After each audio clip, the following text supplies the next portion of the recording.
Today's headline title. So welcome, Sally, again to the Zoom room. Nice to have you back. And yeah, let's jump into our teaching for today. So make sure I got this recording going. Let's start that.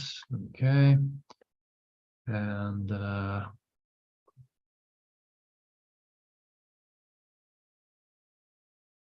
live stream going, and then we'll jump in. Okay, got that.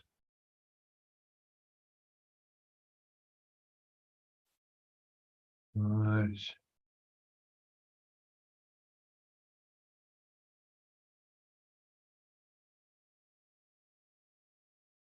So any thoughts on today's lesson? No, it's just I am practicing it as regularly as I can. Will there be light? Will there be light? This is like a translation of it. Yeah. I choose to be in pure formless awareness. Because it's a choice. In the end, okay, so get the video stream going. So if anyone links into it on the email. So just so you know, if you click the recording links when I say, if you missed the live session, if you click that anytime after I start live streaming, it'll hook you into the live stream on YouTube. Okay. That's just what I'm setting up. Okay, so that's done. It's done via redirect. Where is a few too many tabs open? So I'm just going to close some of these down.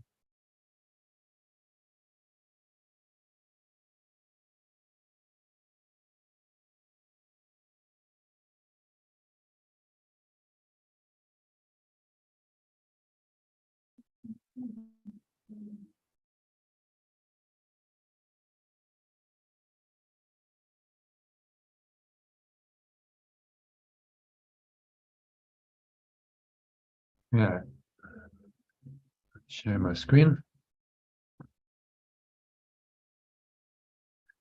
All right, so if you can read that very short, sweet quote. A willing mind makes a light. An interesting photo, because it looks like the guy's being lifted up, doesn't it? Lifted up into the light. So today's proverb tells us the lightness of being and doing comes from our willingness. So you might ask, well, our willingness to do what? And that willingness is to allow the light or true awareness of the eternal infinite presence or awareness of love that we can call God to fill your mind and completely guide your thoughts, emotions, words, and actions moment by moment. That's what all willingness is really for. The idea of not thy will, but not my will, but thy will be done. And it's only this inner light that will help you walk with a lightness of foot, to which the proverb refers. So this is just a light-hearted, carefree attitude to whatever it is you're doing in life, in which happiness, peace, love, and flow are ever present in your awareness. In the New Testament, welcome. Hello. Hey, you back? I get around, Back for some more. Oh shit, I forgot to bring my cushion, Chris. You do forget. Can have this one if you want. No. Have this one. Have that cushion. Everyone wants my bum to be comfortable. So, take a seat. Thank you. Welcome back. Yes, I found yesterday very stimulating. Yeah, good. I should express gratitude to you, but I'm seeing that it's your ego. I'm not going to do that.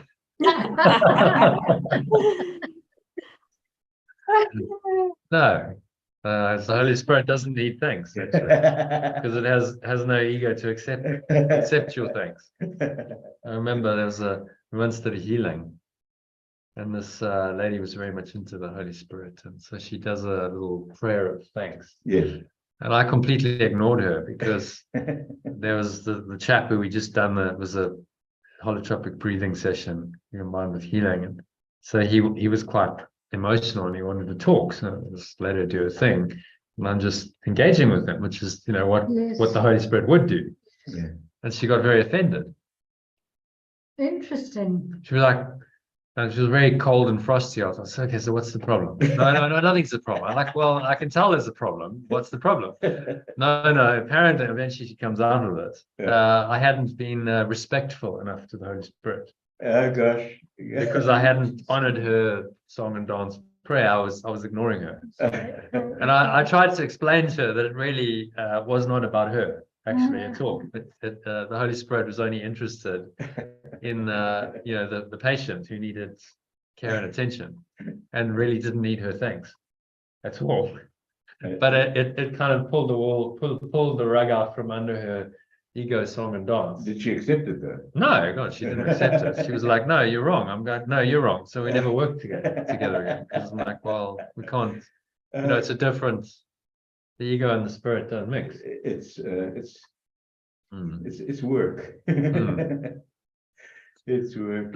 You could make a little list of little sayings, the ego and the spirit don't mix. Make a nice little sort of visiting card. Mm. Yeah, like oil and water. Anyway, explain to Steve that Mm. Whose lunch is this? I'm not going to have any, but whose is it? It's mine, but you're welcome to No. it. Are you hungry? He's eyeing it. No, I'm pointing to eaten like- Sally here. Yeah. okay. Yeah, have you met Sally? This is Sally, who's been doing the program for about a year. Chrissy's mentioned. Yeah. In fact, almost a year to the day, I think. When did you join? End of April, didn't you? I don't know. You're the one that keeps track of it all. Yeah. Yeah. Yeah, and I looked at it, I think it was the 28th of April or something last Okay. year. So almost a year ago to the day you started your free trial. Yeah, So, it's good. Remember it well. Yeah. Mm. And Steve, I've just given you a 3-month free membership. Just so you Okay, know. thank you. It's very kind of you, Along with- Rona. yeah, so you can pull in here anytime with Christine, because she's probably going to need to organize the tech, I'm guessing. But, Yes. you can The Zoom the call. Zoom. I'll wait for my direction from Chrissy. Hmm. I don't know what I'd do without her, but I think I wonder what she would do without me. Hmm. And I wonder what anyone would do without anyone else. Yeah. And then you suggest that we're not here anyway. Hmm. So it makes it much easier. I was thinking yesterday evening, apropos of being present and stuff like that, I remembered a little sort of doggerel poem that I wrote many years ago. I was walking down, sorry, is this getting in the way of stuff here? No, carry on. I was walking Do your down, share. a street in Cape Town at the time. It was the Republic celebrations or something like that. Mhm. And I was walking down in a haze of self-indulgent reflection, and a long line of school children Hmm. came up the road, waving little flags, and I don't know if they were singing songs. And on the other side of the road was a bunch of students who were protesting about everything. It was the two different flows of traffic at different ages. Hmm. And forgive me for this indulgence because I remember it. I jotted down later a little guttural poem, not guttural, anyway, a simple thing, and which stayed with me. I don't know if it has any significance or relevance. It went something like little children waving plastic flags, bigger children waving plastic fists, all celebrating something when nothing exists. Hmm.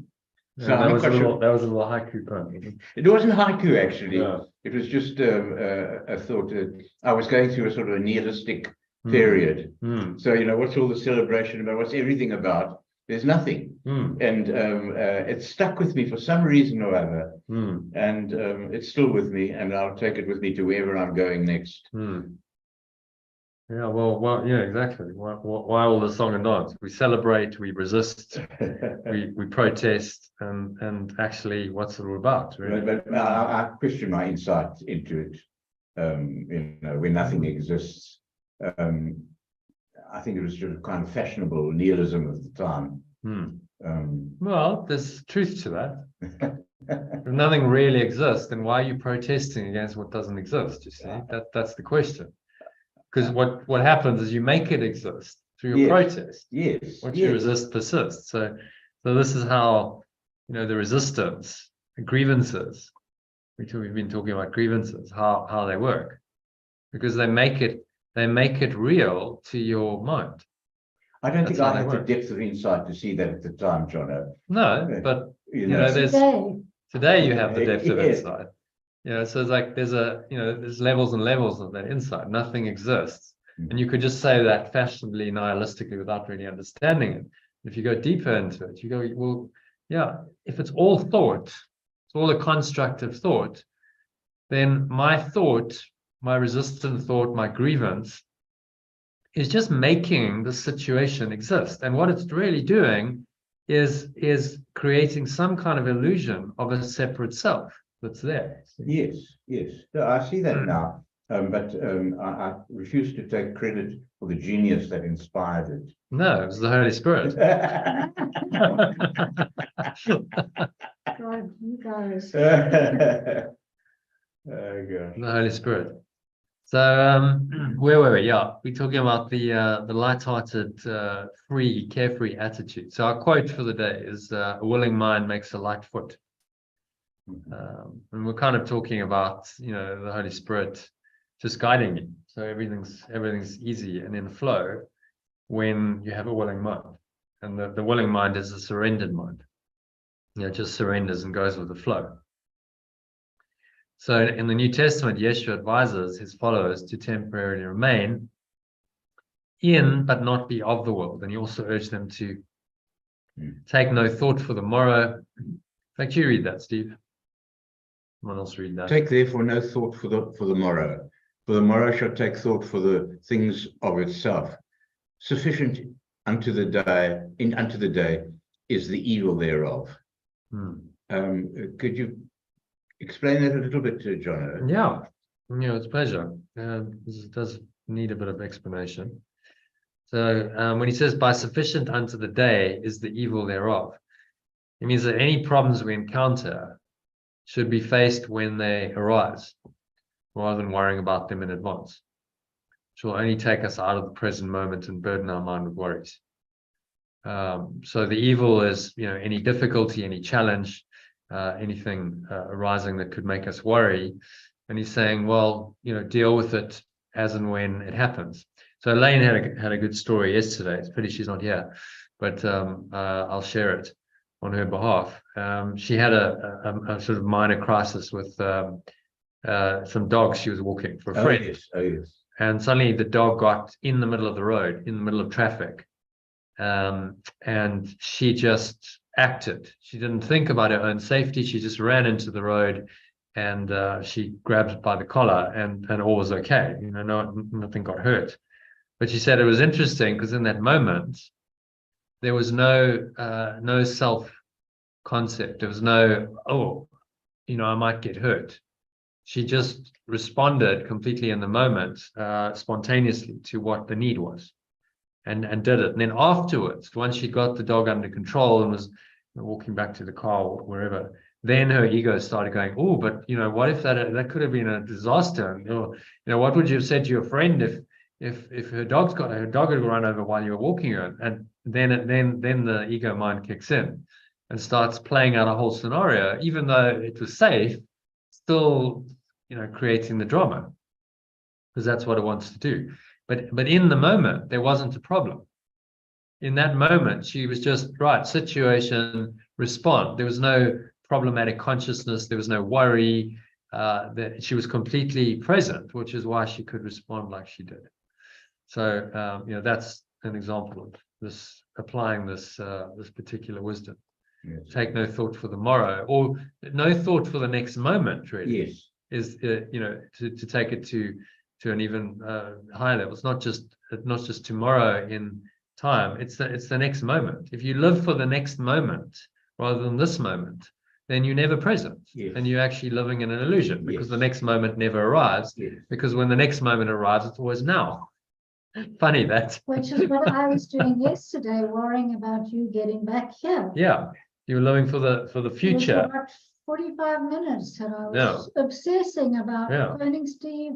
What Mm. should I do? And he said, don't worry, he's a big boy, he'll get home. Yeah. No, but there is value in retrospect in seeing how you responded to something. Yeah. It's not just to be discounted. It has validity and value, and it's part of the growing process, I suspect, if one wants to make it into a You can learn from it. for yes, sure. yes. Yeah, and that's what we should do. But try not to repeat it, because if you think about that 45 minutes, it was a waste of time. Waste of What did you energy. do? You sat here and you worried about nothing. There was nothing to worry about. I arrived perfectly on time. Everything was fine. So 45 minutes of emotional illusion, it didn't happen. And you were in presumably quite an unpeaceful state. Mm, that time. You weren't present, you weren't peaceful. So it's 45 minutes of your life wasted on nothing. John, I'm sorry to just reservations about that. Hmm? It's not wasted. I don't think it's possible to waste time. Well, yeah, it's a lesson. Yes, yes. It's a lesson. So it's not wasted if you learn the lesson. If you keep doing it, and you just keep doing the same thing over and over again, expecting a different result, it's a waste of time. But if there's awareness that comes into it, then it's not a waste of time, because you learned from it. Yeah. Rather deal with things as they happen. Yeah. So if there was a situation and I did go missing, then you go, okay, well, What do I do now? what do I do now? Okay, I could get in my car, I could drive around, see if we can find him. We could go to the police, but I'll deal with it, if it happens. Not upfront when actually there's no drama, because I could very well still be running on the beach. It was only 5:15, and I still had plenty of time to arrive. So, you're stressing, but you see, that's the ego's pattern. You're stressing unnecessarily because it wants you to stress. It loves that pattern of taking you out of the now. So then it'll use that situation to take you out of the now and create the stress, because that perpetuates a false self, Which is the drama. which then is the It's a drama choice queen. thing, Yeah. it's a choice thing again. That one would, in that sort of situation, take the option in a question of choice to do what was expected of you, which is to worry. I mean, we do that. But that's you. That's the human. That's the ego story. But that expectation that you should worry is insane. It's the mother thing, isn't it? I should worry because I'm Yes. even though you're not my mother, but you Yes. could be my mother. So now I fall back into that pattern, even though there's no. But I do it with there's Steve justification. too, and that is the people pleaser thing. Hmm. It's Mm. too much mothering Hmm. of other adults. So Yeah. it's my problem of people pleasing. Hmm. I don't want to be seen to be wrong Yeah. or neglectful. Yeah. Yeah. And it's like showing your care and your love. That's how mums sometimes do it, don't they? They worry about their children because they want to show how much they love Maybe. them. Yes, But actually it's that's not a good helpful. point. Mm. Hmm. Yeah, so it's inappropriate. The ego says, "Oh no, but I need to worry because I'm a mother." That's what mothers do. Yeah. So then you get defined by that role. Yeah. I'm now a mother. I'm not the Holy Spirit. I'm not the Christ. I'm now a mother with a role in time and space. And now, of course, if I define myself like that, my drama around being a mother is justified. So a very convenient excuse for the ego. No, well, I'm a mother, so that's just Is just it what not I am. instinct again, John? Yeah, but we No, but talked we about talked instinct. Yes. There's instinct versus higher awareness. Yes. So there's a lower instinctive self. Yes. So there's an undoubtedly a mother instinct in mothers to care and to all of that, which is there from a biological point of view to make sure that the baby is looked after. But once the baby's grown up and it's 25, then it's no longer really appropriate, is it? It's That's where the trouble starts. it's an instinct that's past its sell-by date a long time ago. There's no use for it anymore, and it just becomes an interference in a direct kind of connected, unconditionally loving relationship. Because no one, when they're 25 or 30, wants to be smothered, controlled, and no one, they're like, leave me alone. I'm able to do it myself now. I've grown up. So actually, what I want to relate to you on is an adult to adult level. There's a great book called I'm Okay, You're Okay, which talks about the parent, child, adult idea. So I'm born to be free. Another one. So a lot of us, we still engage in parent-child type relationships, when actually the correct relationship is the adult to adult. We're both adults, irrespective of our age, and we can connect on that level. Like, I respect you as an equal. You're not superior to me, and you're not inferior to me. But of course, the ego sponsor the other relationships eagerly, because it creates a separate self. Now there's, I'm the parent role and you're the child, and this now creates a defined role, and it creates separation between the people relating. Whereas adult to adult with no drama is a holy relationship. Okay, I see you as you are. You're a sentient being like I am. We can have conversation, we can share, we can connect without drama. There doesn't need to be any drama. We can just hang out together and feel the oneness. And it's like disempowering as well. When you think somebody needs looking after because they're not capable, it puts them down. Yeah, hugely. Yeah, hugely disempowering. You have to say to someone, because it happens to me quite a lot, because it seems like I don't know what I'm doing. Sometimes it's like all seems a bit random and chaotic, but actually I do. It's actually usually pretty much in flow, and occasionally I'll leave a bathroom window open, or not do something on that level, but mostly Lunch one time. yeah. But then so what? I didn't even know lunch was happening, did I? It is what it is, so I'll eat it later. So this is the difference. Like, if you're in a flow state, often people mistake that for, oh well, you Captain Chaos. I have been called that many times, by the way. You Captain Chaos and you can't get it together, but I'm just okay. Well, whatever's arising now, that's what I'll do. I'm not thinking about the past or the future. And so if I don't have a list of 100 tasks in my mind at the time, that doesn't mean I'm irresponsible. It means I'm just present and in the now, which is exactly what Yeshua advises us to do. And there's a great story in the Bible, if you're familiar with the Gospels, where it was towards the end of his life. He only had sort of a week to go before his crucifixion, and he knew that. So he was coming into Jerusalem, and there's Samuel. He was coming into Jerusalem, and he stopped by the house of Martha and Mary, if you recall. They were sort of followers. And so Martha was the busybody doing the housework, and Mary just sat and listened to him teaching, and then she got some really expensive perfume and she anointed his feet, and it was like really. And Martha came and said, "Oh, why did you do that? We could have. Or one of the disciples said, we could have used that money to feed the poor." And Martha was saying, "Mary, like, why are you wasting your time? Come and help in the kitchen."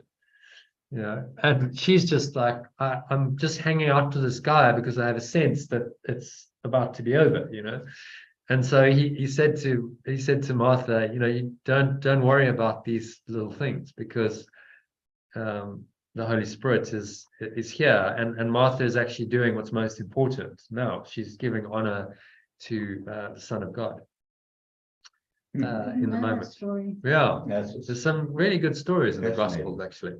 Yeah, Which demonstrate the principles. So he taught as things arose. He would use that situation as then a teaching situation.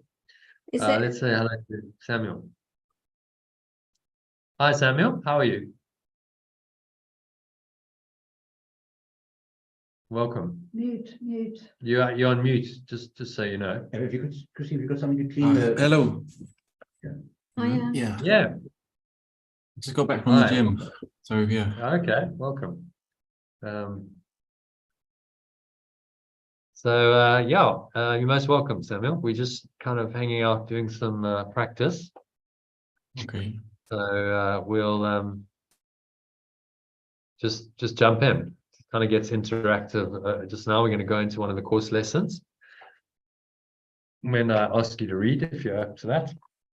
But Yeah, apparently sure. you're very familiar with the course, so should all be nothing new to you. Yeah.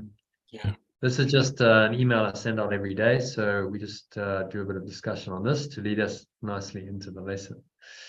Okay. And Yeah, so this- we were just talking about chaos, about how sometimes people that are in flow look like they're in chaos, and other people need to control them sometimes or want to control them. It's quite an interesting So conversation. you can just see. Yeah, Just so I can see. yeah, okay. If you switch it off, it should work. Otherwise, it'll give a horrible feedback loop.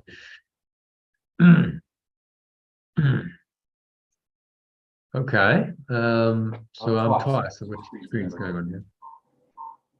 Hi. Yeah. So if you mute yourself, it shouldn't do a feedback loop. Should be all right if you mute yourself. Yeah, that's okay if you mute. The lovely thing to say to people, just mute yourself. Please, please Have you mute ever yourself. wondered if you had to mute? Ching. Stop talking. Yeah. Sorry. That's funny.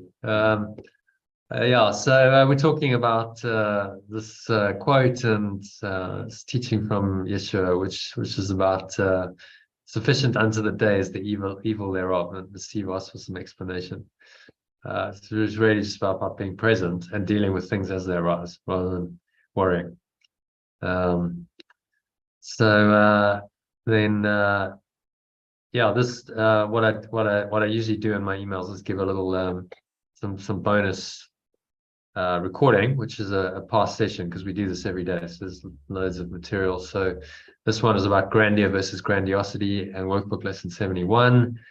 Someone expressed their difficulty with following the Holy Spirit, which is just a remembrance of love to express through her due to past conditioning. So this idea of purpose, I'm struggling to find my purpose, my higher purpose, and we discussed this in the light of the principles contained in the workbook lesson. Lesson 71 is all about grievances. So let's actually just bring it up. I think I've got it here somewhere. As I closed it. It's 73. So lesson 71 is about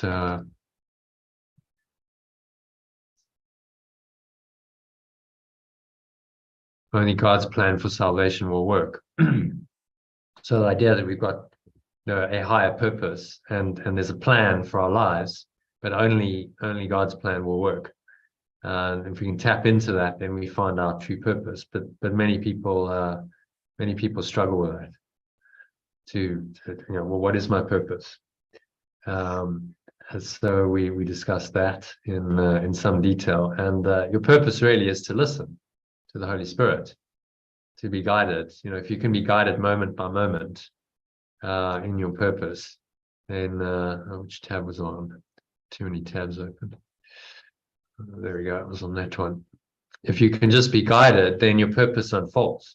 I think a lot of people think, well, my purpose should be a detailed roadmap. Should show me exactly where I'm going, because they want the security of that. But actually, when you're really on purpose, it's like a GPS. It just says go left now or go right now. It would stop here. It doesn't give you the detailed instructions for 5 minutes down the road, because that's not useful. You just gotta react. Yeah, it's just okay, go left here, go right here. Finally, actually, that brings to mind a story of David Hoffmeister, who's a very advanced course teacher in the US. You've probably heard of him, Samuel. And he went on the road for 5 years, literally, and Yeshua was his guide, the Holy Spirit. And he literally got directions every day. It was like, okay, you're going to go left now, take that off ramp. Oh, okay, you're going to stop here now. He said, I just followed. You know, I had no idea where I was going every day. I'd wake up and be like, okay, where are we going? And he'd switch on the GPS and we'd go, okay, here we That's how go. it's supposed to be. Yeah. So he said it was great training. It was mind training for, you know, his spiritual teaching that, you know, he needed to really learn to trust. He said, I had no idea where I was going to sleep every night. I had no idea how I was going to pay for gas, as they call it in the US. I never understood why they call petrol gas, but anyway, that's an aside. Pay for gas, or you know, how I was going to feed myself, or where I was going to sleep. But all those logistics got sorted every day for him for 5 years. And now that's going to build some trust, some deep trust in this, you know, in the power of the Holy Spirit to really organize your life. Actually, I don't need the ego. The argument a lot of people have is, oh, well, you need the ego for the practicalities of life. You know, you're going on a trip, you need to book flights. So, you know, but they misunderstand. It doesn't mean you don't do things, but it's who's doing it. You know, it's being done through you rather than you doing it. So when the Course says I need do nothing, doesn't mean that you sit back passively and do nothing. It means I, the separate self, need do nothing. But if I'm guided and I'm inspired and it's being done through me, if I'm being done through, as David Hoffmeister says, then that's a different thing. I'm being guided. It's not really me doing it. I'm just following directions. And that's, you know, the surrendered life. So, and it's very easy because it's like a GPS. You just get, you know, the Holy Spirit knows the ultimate destination home, which is your spiritual home, and it knows your way there. And your ego has no clue of that. Your ego doesn't know what home is, and your ego has no idea how to find it. It's going to take you in the opposite direction. So we have to choose which guide we're going to follow. And he says at one point, well, the ego is a singularly unfortunate guide for salvation. Singularly unfortunate choice, something as a guide for salvation, because it doesn't know who you are, it doesn't know what your home is, and so it has no idea how to guide you. It doesn't know where home is, and it doesn't even know who you are. So of course it's going to be confused in its guidance, in its directions. It's quite fascinating. I know with the GPS, once when I tried to use one, I'm looking for a route, and it had everything, and this nice lady on the other side was telling me where to turn and what to do. It's a man, I know. She hasn't got a deep voice though, and this route was basically, in terms of the information that he or she was getting, was the direct line from one point to another. And it paid no attention to the fact that the route itself was very dangerous. Yeah. So because it's not considering the social challenges of the time, you find yourself in a very unpleasant area and wondering how you're going to get out of it. Did you have to come to the rescue? Yeah, well, yeah, you know, but the Holy Spirit, the beauty of the Holy Spirit as a guide is it knows everything. So it's like a super GPS, because it's like, you know, it's taking into account all the factors, and it's okay, so what is the best way for Steve to get home? And it's going to be unique to you. Yes. You know, it's your journey. Yes. And so no one else can walk that journey, and the Holy Spirit can guide you flawlessly on that journey. So you're right, nothing is wasted. No. Even when you think you wasted your time and you weren't getting it, it was all part of the awakening journey. You're just a bit stubborn, maybe. Yeah, a little bit. A little bit stubborn. We all are. So we discussed this in the light of these principles, and I explain how the remembrance of love in you can use whatever form of worldly activity you're engaged in. So in Karen's case, so the lady on the call at the time, it was her sales and marketing activities for her business. She had her own business, marketing some health product, and it can use that to express and extend love through you into the world. So it's not really about the product, it's about the love that is you feel and that you express and extend. which is the miracle that leads to miraculous results. So, for example, in a business situation like hers, that could be happier customers, increased sales, better business performance, all of which businesses want. But what they mistakenly do is they go after the result instead of paying attention to the process. That's important. So now we want all these great results, but actually we don't really care about our customers. Well, how's that really going to work then? Because you're not engaging with the energy of love. You're actually doing it because you want the outcome. And that's the antithesis of this miraculous flow state. I'm outcome oriented. I just want the outcome, and I'm not actually in the right state of mind. So then you're not in the flow, and you're not miracle minded. So the flow of life, your higher purpose, miracle mindedness, it's all bound up. It's all really just different aspects of the same thing that we've been trained in through this profound course. How do you live in a miraculous or miracle minded or flowing way?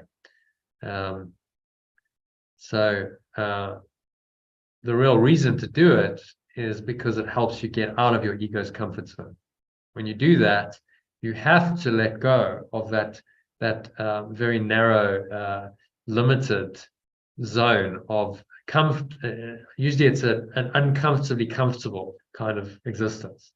So you're not really that happy, but the ego tells you, no, this is okay. Just stay where you are, because it's scared of the growth. That if you embark on this growth, I'll just share the hero's journey with you.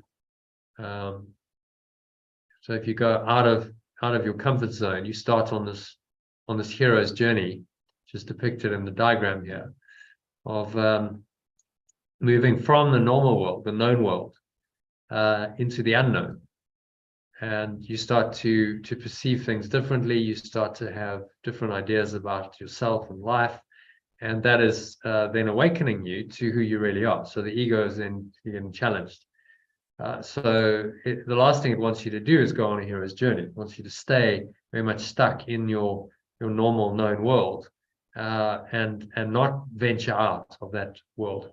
That doesn't mean you go anywhere physically, but it means that you stay stuck in your existing mindset, thoughts, emotions, and perceptions of the world, and you're not willing to question those and go into the unknown of a new thought system and a new perception of the world and a new self that is perceiving it. So that's why there's so much resistance in this world to really listening to the guidance and really going with the flow, because it's going to take you out of that comfort zone into an expanded state of mind in which you start to become aware of your true self, or Christ. Letting go keeps coming up, Jono, with what when you're teaching. I know, funny, right? That's why it's called the art of letting go. Letting go is a critical factor. Absolutely. It's Christy and I talk about sometimes. She occasionally suggests that I'm not paying attention to something or something, which is probably true. But my not all that convincing argument is that my mind is so full that I don't have space for other stuff.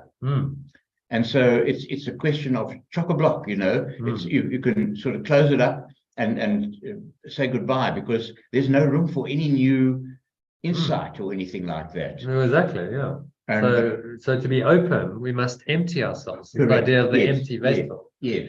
We must empty ourselves of the known world, of what we think we know, in order to go on an adventure. So Yeshua says at some point in the course, he says, this course requires that you question every single value that you hold.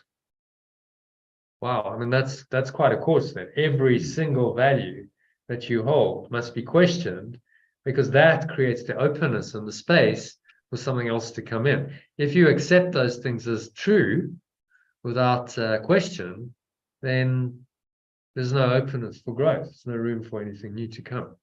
So people who struggle. I was thinking about that today. Were you?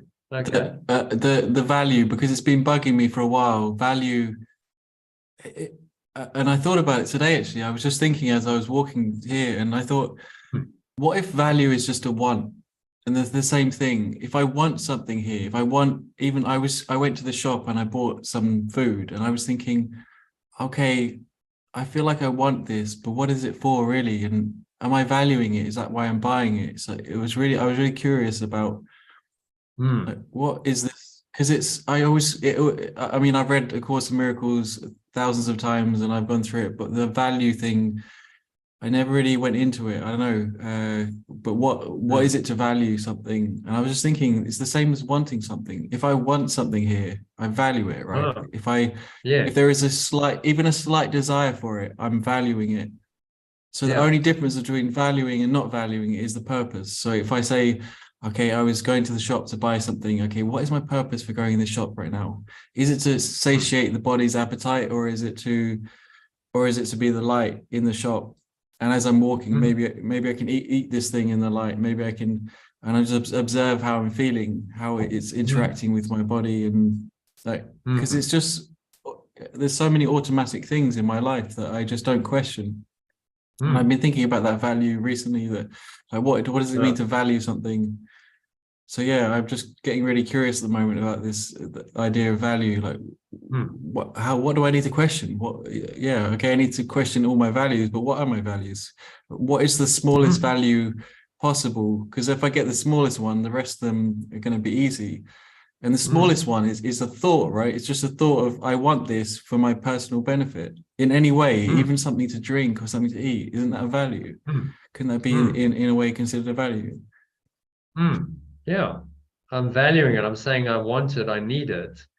And so I value it, and then, we'll spend money on something because we value it.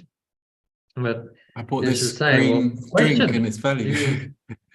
do you really need that? Is that really something you want or need? Or is it just some kind of default mechanism? The body tells you that you're thirsty, so I'll go and get a nice drink it, temporarily satiate yourself, and then, okay, so what was that all about, really? Because it's so impermanent. So he says at some point, his definitive statement on value is something's only valuable if it's permanent. That's the measure of value. You only value it if it's permanent. It's eternal. It will not fade and die.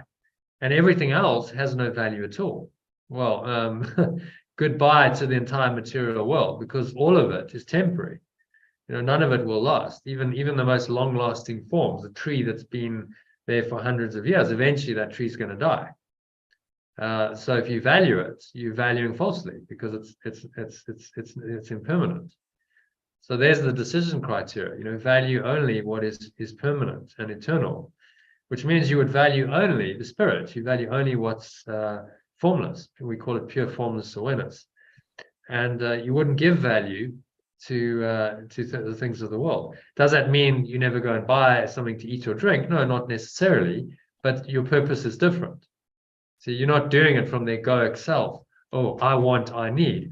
It's just like, okay, well, the body needs some fuel, so we'll feed the body so that it becomes it's a worthy, healthy instrument for the mind, so the Holy Spirit can use it for its purpose of healing. So then it's a different purpose that you ascribe to everything.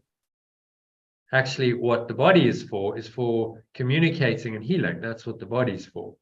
It's not to satisfy the body's need for pleasure or to avoid pain. So a lot of these desires that you might have had with the ego in charge just fade away, because you're like, well, I don't really need that, actually. And so practices like fasting, and not really valuing food and the things of the senses are common in spiritual teachings, because you're not really valuing those things anymore. It's teaching the mind that you don't really need those things and don't really value them. Do you still eat? Yes, I still eat, but there's no attachment to eating. It is, it's whatever it is. It's like it happens when it happens. And if there's no food, then okay, there's no food, so I don't eat. That's then non-attached living. And if there's food, yeah, if it's there, sometimes there's nothing. So I'll just, I just won't eat. So very much in the flow with life. Oh, okay, well, whatever's arising, I don't have these needs and desires anymore. I'm guided by the spirit, which has this overriding purpose of awakening. The only purpose is to use everything for my awakening and the awakening of everyone. And then that is what gives it its value. See, so he says some other point. The word value can be ascribed to nothing else. I'll just show you this. This might be useful for you, actually, Samuel. It's in the development of trust, which is in the manual for teachers, just so you know if you want to look it up. So let's get rid of that Zoom jobby. Manual for teachers. Development of trust. And I think he talks about the word value can be applied to nothing else over here. So so look. Yeah, there we go. So make it interactive. Why don't you read that paragraph? I think that'll give some clarity on the value thing for you. You want to read it now? Yeah, read it aloud. Yeah, Okay, from next, the teacher of God. Next, the teacher of God must go through a period of sorting out. This is always somewhat difficult because, having learned that the changes in his life are always helpful, he must now decide all things on the basis of whether they increase the helpfulness or hamper it. He will find that many, if not most, of all the things he valued before will merely hinder his ability to transfer what he has learned to new situations as they arise. Because he has valued what is really valueless, he will not generalize the lesson for fear of loss and sacrifice. It takes great learning to understand that all things, events, encounters, and circumstances are helpful. It is only to the extent to which they are helpful that any degree of value should be accorded them in this world of illusion. The word value can apply to nothing else. It was any degree of reality, actually, but reality and value go together. You see, you value what you make real. John, a very dear friend of mine, and from time to time we disagree on that because I just bandy it about. I just use the word values, and he says he wants to know what do I mean by values, and I think I'm talking about what might be called idealistic values. That there are certain things which are not to be doubted in any way at all. They are the good, the beautiful, and the true. Yes, those are my values. And he's a professor of philosophy, so maybe we can let him off on that one. But he challenges me a lot about it, and he wants to know what are these values that you're talking about. I said, I don't know what I just know that I have values, and to a large extent, they seem to guide or lead my life. They are what you mentioned earlier. The values of goodness, truth, love.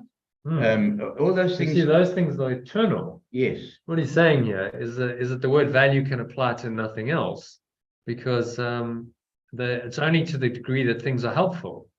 Nothing here is real, but if it's helpful to you in learning goodness and beauty and truth, then it has some value. But that's the only degree of reality that should be accorded to it. The word value can apply to nothing else, because then what you're doing is you're valuing what's permanent. Yes.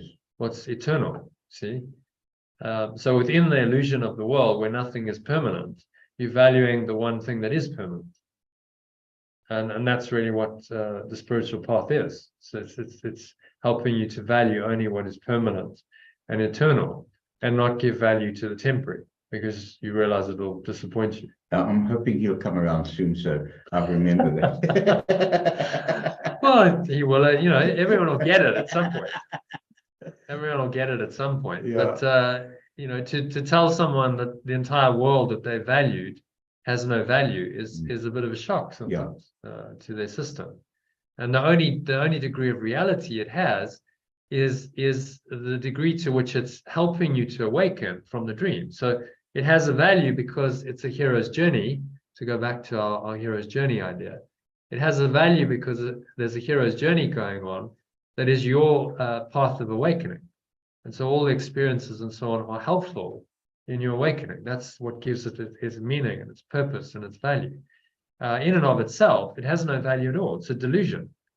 If you just get lost in the delusion without the guiding purpose of awakening, then it has no value. And then you have a valueless, meaningless life. And then, if you identify yourself as that character, as the valueless, meaningless life, and you seek to find value and meaning in the temporary things of the world, you will be continuously disappointed and probably depressed because there isn't actually any purpose and any meaning. And you're trying to create one where it doesn't really exist. So the only way to lead any kind of happy, peaceful life here, he's saying, is to value what is true and let go of what's not true. And very simple. You go, well, it's not rocket science, is it? Yeah, But the mind tempts us to value things all the time. I suspect his Well, academic analytical approach to it is looking for something more tangible in intellectual terms. Well, he's probably a scientific materialist in some sense. Yes, I think so. I think Even so. though he's a philosopher. So Yeah. that's a bit of a contradiction because philosophers go within. So when I say scientific materialist, what I mean is that someone is attached to the external quadrants. If you look at the integral model here, it's someone who really believes in the primacy of the exterior quadrants of reality, exterior domains of reality, the its and the its, the objective material body, including the brain, anything that you can see, feel, touch, taste, perceive. And in the collective dimension, that would be the systems, the network. So some people are really addicted to the system. They can't conceive of a world without governments and without all the rules. And that's because they're very bound up in the rules of this world, in the form. And they value that because it gives the ego a sense of security. Yeah. And the ego is then telling them that actually at the extreme of that paradigm, you don't even have a mind. There is no mind. There's no interior self, which is why these hardcore scientific materialists, they really struggle to explain the idea of consciousness. It's a real problem for them, because where does that fit into the equation? Oh, we're conscious, we have awareness. How does that fit in? If we're just a bunch of atoms and molecules floating around that have been kind of randomly assembled from various random processes in the universe, it doesn't really kind of fit in. In fact, I think Stephen Hawking, the famous cosmologist and physicist, he wrote a book called The Theory of Everything, and he didn't mention consciousness once in his entire book. Well, how can it be a theory of everything if you don't even address consciousness, which is the fundamental consciousness, or we use awareness rather, the awareness that gives us any kind of awareness to perceive and experience anything. And you have no idea of what that is. Clearly your theory is very limited. It's not a theory of everything. It's what Ken Wahlberg came up with this model we call flatland. It's just the exterior objective world that now is given primary reality, and then the interior world is denied. And you say that doesn't even exist, because the best defense for the ego is to simply say that you don't have a mind, because if you don't have a mind, you can't change your mind. Isn't that ingenious? How can you change your mind if you deny you even have one, if you think you're a body? So it's quite a deep subject, actually, Samuel, and you touched on, but it takes you down to the very core of the teaching, that you should only value what is eternal and permanent, which will take you ultimately into the interior I, subjective self of thought and emotion and perceptions. That's where the true value lies, because that's what is permanent and eternal. That's what cannot fade and die. Is there's a self there, a mind that is pure formless awareness that is beyond all illusions, and that's the one thing that we should be attaching to and valuing. If we want any kind of happiness and meaning in life, because value creates the meaning, doesn't it? Yes. What you value gives the meaning to your life. So your values are absolutely critical, because your meaning is derived from that, and your meaning motivates your actions. It's the desire for meaning. And Viktor Frankl talked about it. That the desire for meaning is what is the fundamental driver of human beings. Everyone's looking for meaning in some way or another, but many people look for it in the wrong place, so they don't really find it there, and then they find their life is meaningless and valueless, and they get depressed because they get stuck, they get addicted to trying to find meaning where it's not. So that's the idea of seeking and not finding. Seek and never find the answer because you're looking in the wrong place. And that's the ego's temptation, is to keep looking in the wrong place and never actually finding the answer, when all you have to do is look within and the answer's staring you in the face. It's right there. Awareness is a key factor, it seems, in it's the factor. Yes, awareness. Yes. Yeah. So we talk about consciousness versus awareness. Consciousness in the course terminology is the domain of the ego. Yes. It's the split in the mind that believes in separation. So it's the idea of separation that then is given form and made real and creates a whole alternative thought system. Yes. But awareness, beyond that, we call it pure formless awareness, or God, or love, whatever you want to call it. It doesn't really matter. There are many names for it. But it's an awareness that is beyond the idea of separation. So this whole teaching is saying, we'll value that above all else, and nothing else has any value. That's the only thing to value, because that's the only thing that is permanent, that's eternal, that cannot fade and die, that will never disappoint you. Everything else that the ego has made, the idea of separation, is by definition temporary. It won't last. It's not eternal, and so it will disappoint you. So he's saying, don't put your value there, don't put your faith there, because it's going to disappoint you ultimately. And so then you have a very simple decision criteria. I value what is eternal, which is within me and within everyone else. I see that we have this eternal awareness, which is intangible. You can't say there it is, and it's shown to you, because it's an inner awareness. It's there when you accept that it's there.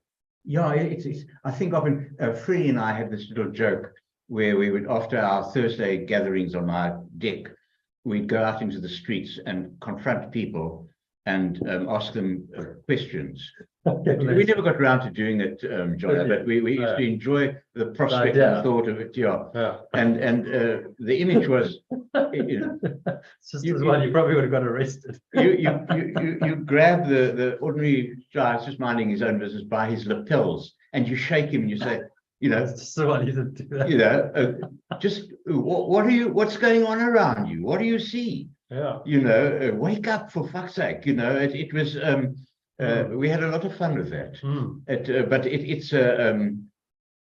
it's such a standard and reliable measure of value.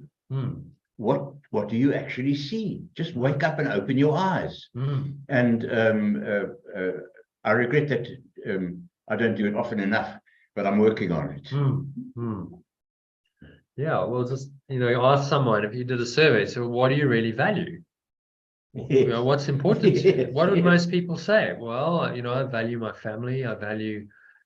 It's a good value my exercise house. to do. It's what do I really value? And you can be sure most people, unless they're awakened, wouldn't say I value my own inner awareness or God, or however they want to refer to it. They wouldn't say that. They would say, well, I value my family, or I value my job, I value the home I have, and so on and so on. And then, way down the list would come, oh, well, actually, I value my own awareness. I just value life itself.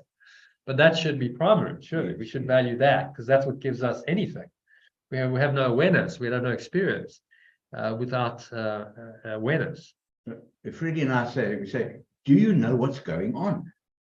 In other words, is no. Most of the time, most people have no idea what's going on. Basically, I mean, it's very arrogant, I know, and I'm not. But we actually, the message is wake up, just wake up, open your eyes. People challenge me about awareness and things like it, apropos of the haiku and so on, and they don't see anything. And from wherever it comes, I assume from one of your friends.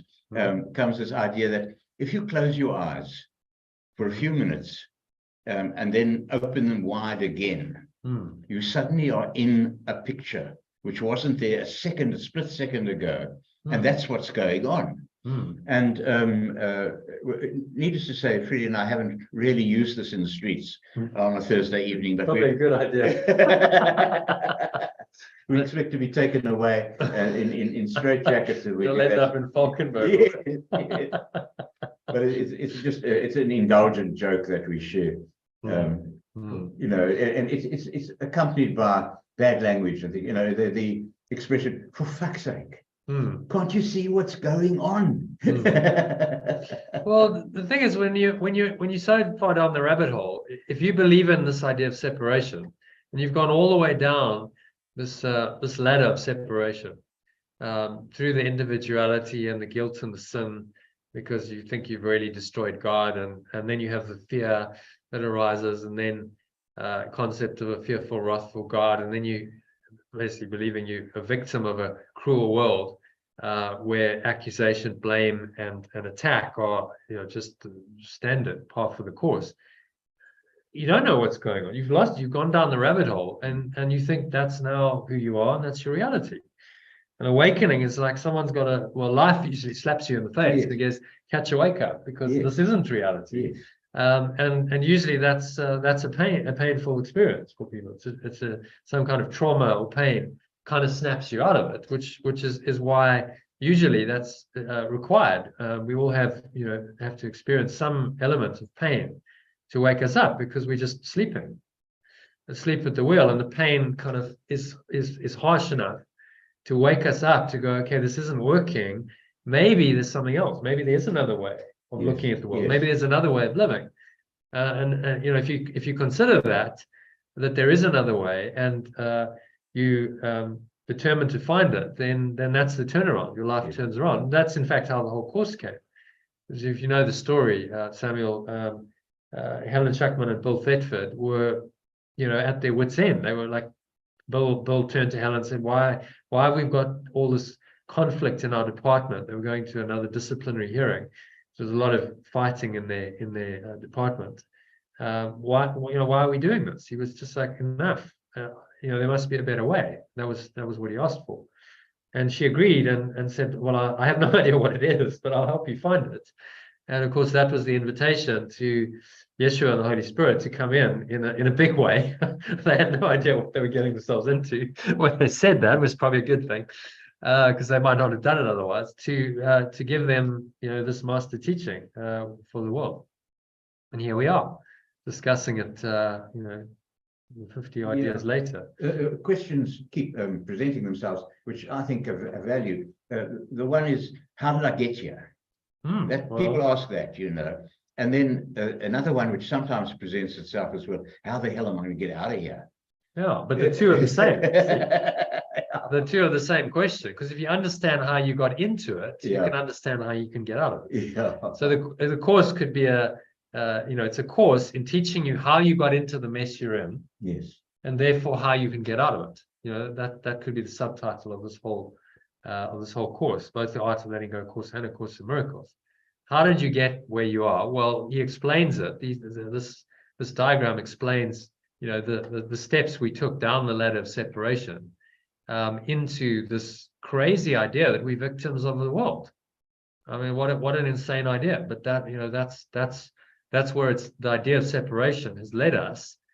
So once we understand those steps, that we desired. Samuel, you talked about I value what I desire. Well, that was the start of it, wasn't it? There was a tiny mad idea or desire for something else, and that's what started the whole dream.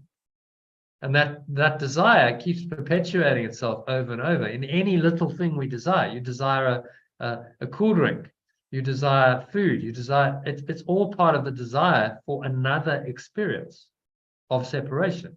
So that tiny mad idea is the genesis of the ego and this crazy world that we've invented, which is why when you start letting go of desire and not valuing these things, you undo it because you're no longer making the same mistake that you've made over and over again, desiring something else other than perfect love. So that's why the path of relinquishment or letting go, renunciation, is common. It's universal among spiritual paths because you have to renounce that. You can't carry on desiring this and wanting it and in the same thought system and also have that which is beyond it, because the one denies the other. This is the covering over. It's the veil of illusion that covers over the pure formless awareness of perfect love that is your true self. And so the methodology then, if you understand that, if it's just a covering over it, all you've got to do is remove the cover, take away the cover, remove the veil, take away the blocks remove the blocks to awareness of love's presence, as Yeshua would call it. And then what will reveal itself is that which lies beyond it, underneath it. I had a mystic experience nearly 2 years ago. I did a 10-day Vipassana retreat. And on day 9, after it must have been over 100 hours of meditation in the previous 9 days, I went into the state, pure formless awareness. There was no thought, dropped in there for, I have no idea how long it was, but it was probably only a few minutes, just of thoughtless awareness. But then when I came out of it, the Holy Spirit interpreted the whole thing. And it was like a massive download of the whole course, because it showed me very clearly that all we've done is covered over this awareness with a world that is a projection of an insane mind that only wants to believe the opposite. That just all the crazy thoughts and emotions we have that seem to be justify the world are just a covering over pure formless awareness. So then I understood, maybe for the first time fully, what the veil of illusion means. It's a covering over the truth. And so all we have to do then is remove the blocks to the awareness of love's presence in order to uncover what's already there. We don't have to become that. We don't have to try and do anything. We just have to remove what's not real, what covers it over, which makes our job simpler. You know, we don't have to create the truth. We just have to uncover it, reveal it. Be it. Yeah, but reveal it. You know, our task is to reveal it, to allow it to be revealed and remove all of the blocks that you've put in place to its presence, which is a lot simpler than trying to create something from scratch. You're just uncovering what's already there. So, you know, that's what the true value is. Everything only has value if it's helping you to uncover the truth. If it's an experience that's helping you to do that, then it has value. Otherwise, it has no value at all because it's being used to cover it over, which is the opposite movement. Sure. Okay, I'll stop talking now. Yeah, you could carry on. I've got to stop listening because This is blowing your mind. Yeah. Let's ask Samuel. Does that make any kind of sense, Samuel? I hope so. Yeah. Yeah, of course, it's good. I'm really interested actually in the hero's journey bit as well. that image. Are you familiar with that? Yeah, no, but I hadn't seen it in that way. I'm just in that the diagram. Yeah, where is that from?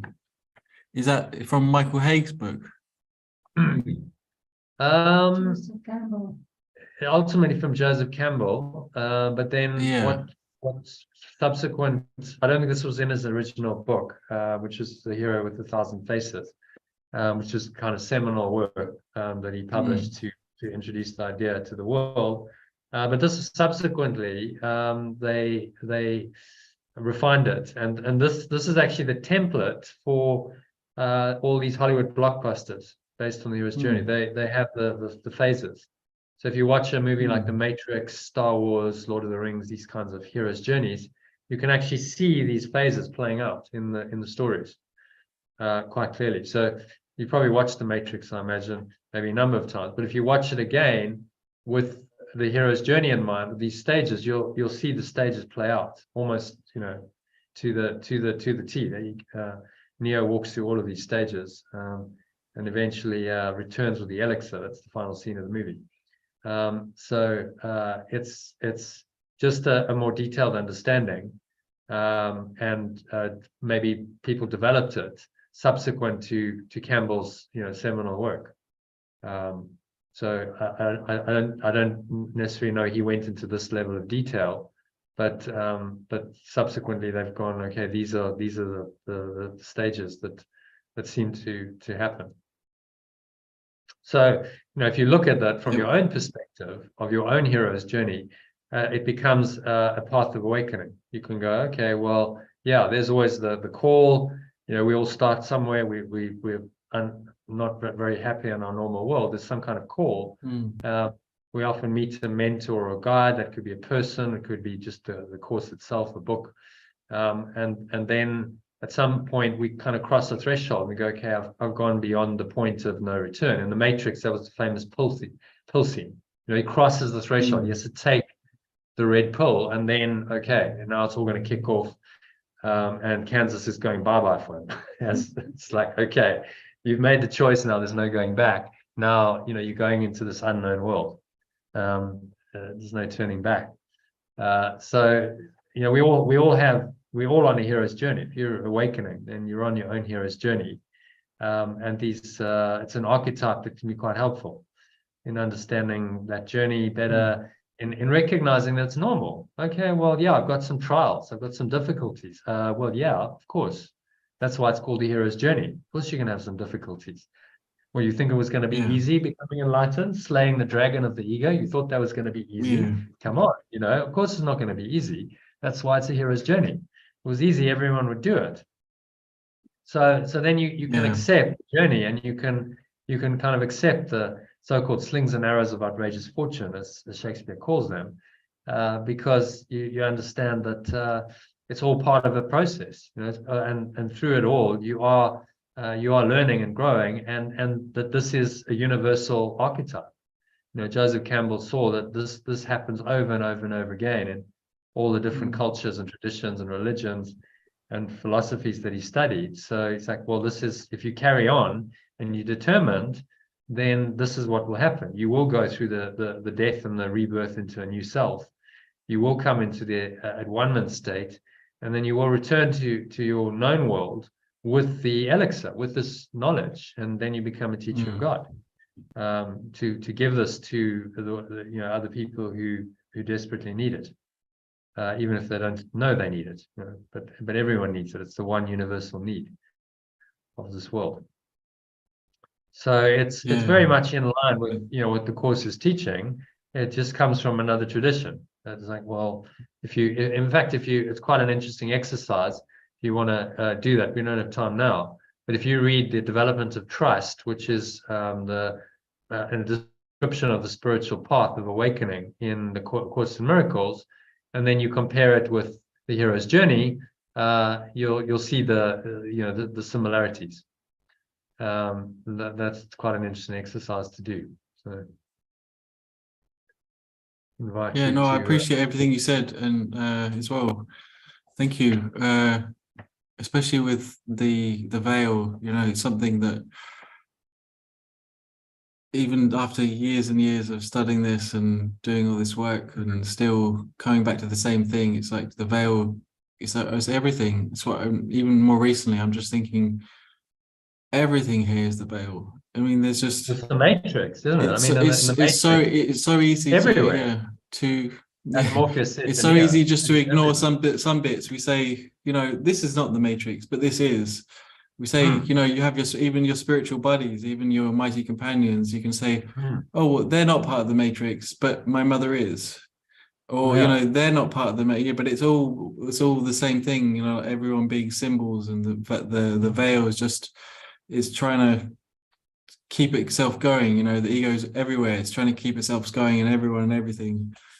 Yeah. And that's what I'm looking at in the moment, because it's difficult not to get pulled into the ego's reality, because it's so convincing. It's here to convince us, right? It's here to Yeah, Yeah. yeah. So It has to be that's my convincing, otherwise main- yeah. it wouldn't have lasted all this time, would it? You know, it's got to convince us that it's the truth, and the truth that it's covered over is gone. You know, that's been completely obliterated and denied, and this is it. This is now reality. This is who you are. And the scientific materialists at the extreme of that paradigm completely deny the interior world. They completely deny that there's any kind of awareness that's beyond the form. So scientific materialism is the extreme of the egoic position.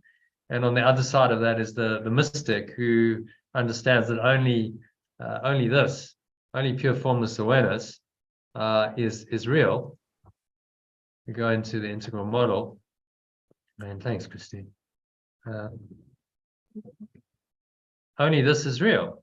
Only the interior is actually reality. This is where reality lies, and the form is illusion. This is a projection of a deluded mind that seems to be real. But if the thought that sponsored this, that projected this, is unreal, i.e., the idea of separation, then what it produced, the projection of it, must also be unreal. It's logical. So that's all the Course is asking us to see. Look, it's all unreal. It's false because the thought that sponsored it is false. So how can it be reality then? And so our job then is to let go of our attachment to all of this, because it's the attachment or the value we give to these things that bind our mind into the false idea of separation. Right? So that uses the world to bind us into this idea and convince us that, yes, you really are a separate self. And so the world and the external projection and the internal thought system of the ego go hand in hand. They are hand in glove. The one supports the other. Now, what Yeshe is proposing, yeah. Well, I just noticed recently that it's the convincing job is it's because of the Course that it asks you to be continuous with the practice, and you're supposed to continue to get into these states. And I realized that the more I feel like the real world, the light is real or eternal life is real, the more I feel I want it, and the more I'm willing to question all the values. But if I go into the world, I feel the pain, and then I realize, okay, again, through the pain, I want a new real experience, and I go back into the light, and I go back into these light experiences, and you feel the peace, going inwards, and it's like this back and forth until really I feel like I want to feel stronger to the extent that I really want this. That's all I want, because that's what it is really. It's just to the tipping point of desire, of wanting reality rather than wanting the projection. Because I still want things. I can, I have to be honest, I still want things in this world. I'm trying to let them go. I'm trying to be, I'm trying to allow the release of them and just use it for good. But I still notice that I want it, and I don't think it's helpful for me. I realize it's not helpful to me to pretend like I don't want it. It's actually more helpful to say, I do want it. How can I release it? How can I use this experience to release it rather than just keep going with it and spiritual ghosting? Well, otherwise you just cover it over and you deny it. You say, no, I'm in denial of the ego, which doesn't help you to undo it. You must bring it into awareness and say, okay, so yes, I can see the wantings there. I acknowledge it, but I bring it into this awareness of the Holy Spirit. The remembrance of perfect oneness says you don't want anything else other than your true awareness. That's all you want. Everything else is a delusion. It's part of a false construct that has led you down the garden path for billions of years into this crazy dream, and you really don't want any of it. You only want the truth. So you have to keep reminding yourself of that, and that's why it's a hero's journey. You get tested. The things that come up, they test you, they challenge you. You get tempted, inevitably. But that's all part of the learning. If you look at the hero's journey, you go, well, that's all perfect. Then it's okay. The wanting, noticing the desires, is part of the awakening. I must notice the desires. If I'm not being tempted and I don't notice that, then I'm not really on the hero's journey. Just don't get stuck in it. Don't get stuck in repeating that pattern. Once you notice it, then ideally let it go quickly, so that you can move on, and that moves you forward in the journey. If I that's could why really we do that, yeah. Well, That's what so I want to do. the one I'll want to be invite able you to do, release Samuel, something. you've joined us today, but we do this every day. We do a Yeah. deep dive to the course every single day. Well, not every day. We have 1 day a week. There's a rest day, but it's 6 days a week. For a number of hours, we meet on Zoom and we talk these kinds of principles. We go into the lesson, we study the text, and it's kind of a deep dive. You're immersing yourself in this teaching for the purpose of awakening, so that you remind yourself continuously. Because if you don't do that, I mean, when I started this program 5 years ago, I just felt like there wasn't really anything that cut it in terms of the depth of the course's teaching. Like, what would actually, was there a process out there that that you could do, that I knew of, that would actually awaken you? And I didn't know, I couldn't find it. So I developed it. It was like, actually what it needs is a daily practice and a daily immersion in this stuff. So you're practicing all the time, because there's an undoing, a deep undoing that needs to happen of this default thought system of the ego that's so deeply entrenched in your psyche and runs the world. And now Yeshua's come along and said, no, you've got to undo that all. Well, that's going to take some doing. That's the mind training. So if you feel inspired to, you're most welcome to join us in our journey. And I offer a 3-week free trial. You can join for the next 3 weeks as much as you want. You get a daily email, you get a text message on Telegram with this material that I've just shown you on the screen. This kind of thing, so there's a teaching, there's quotes, and then it gives you the lesson for the day. So it's a kind of go-to. You can go here, and there's a lot of resources. You can dive deeper, and then we do the live calls to discuss it every day. So a lot of people, Sally being primary among them, Christine is also a member, have found it very helpful in their ongoing spiritual journey. So if you're it sounds like you're serious about enlightenment. You want that, you're getting to a point where you go, I want that above all else. And it could be a program that works for you, to support you in that journey. So yeah, that's an open offer. Just, let me know at the end of the session, or whenever, if you'd like to take that up. John, if I may, I'm sorry to interrupt you.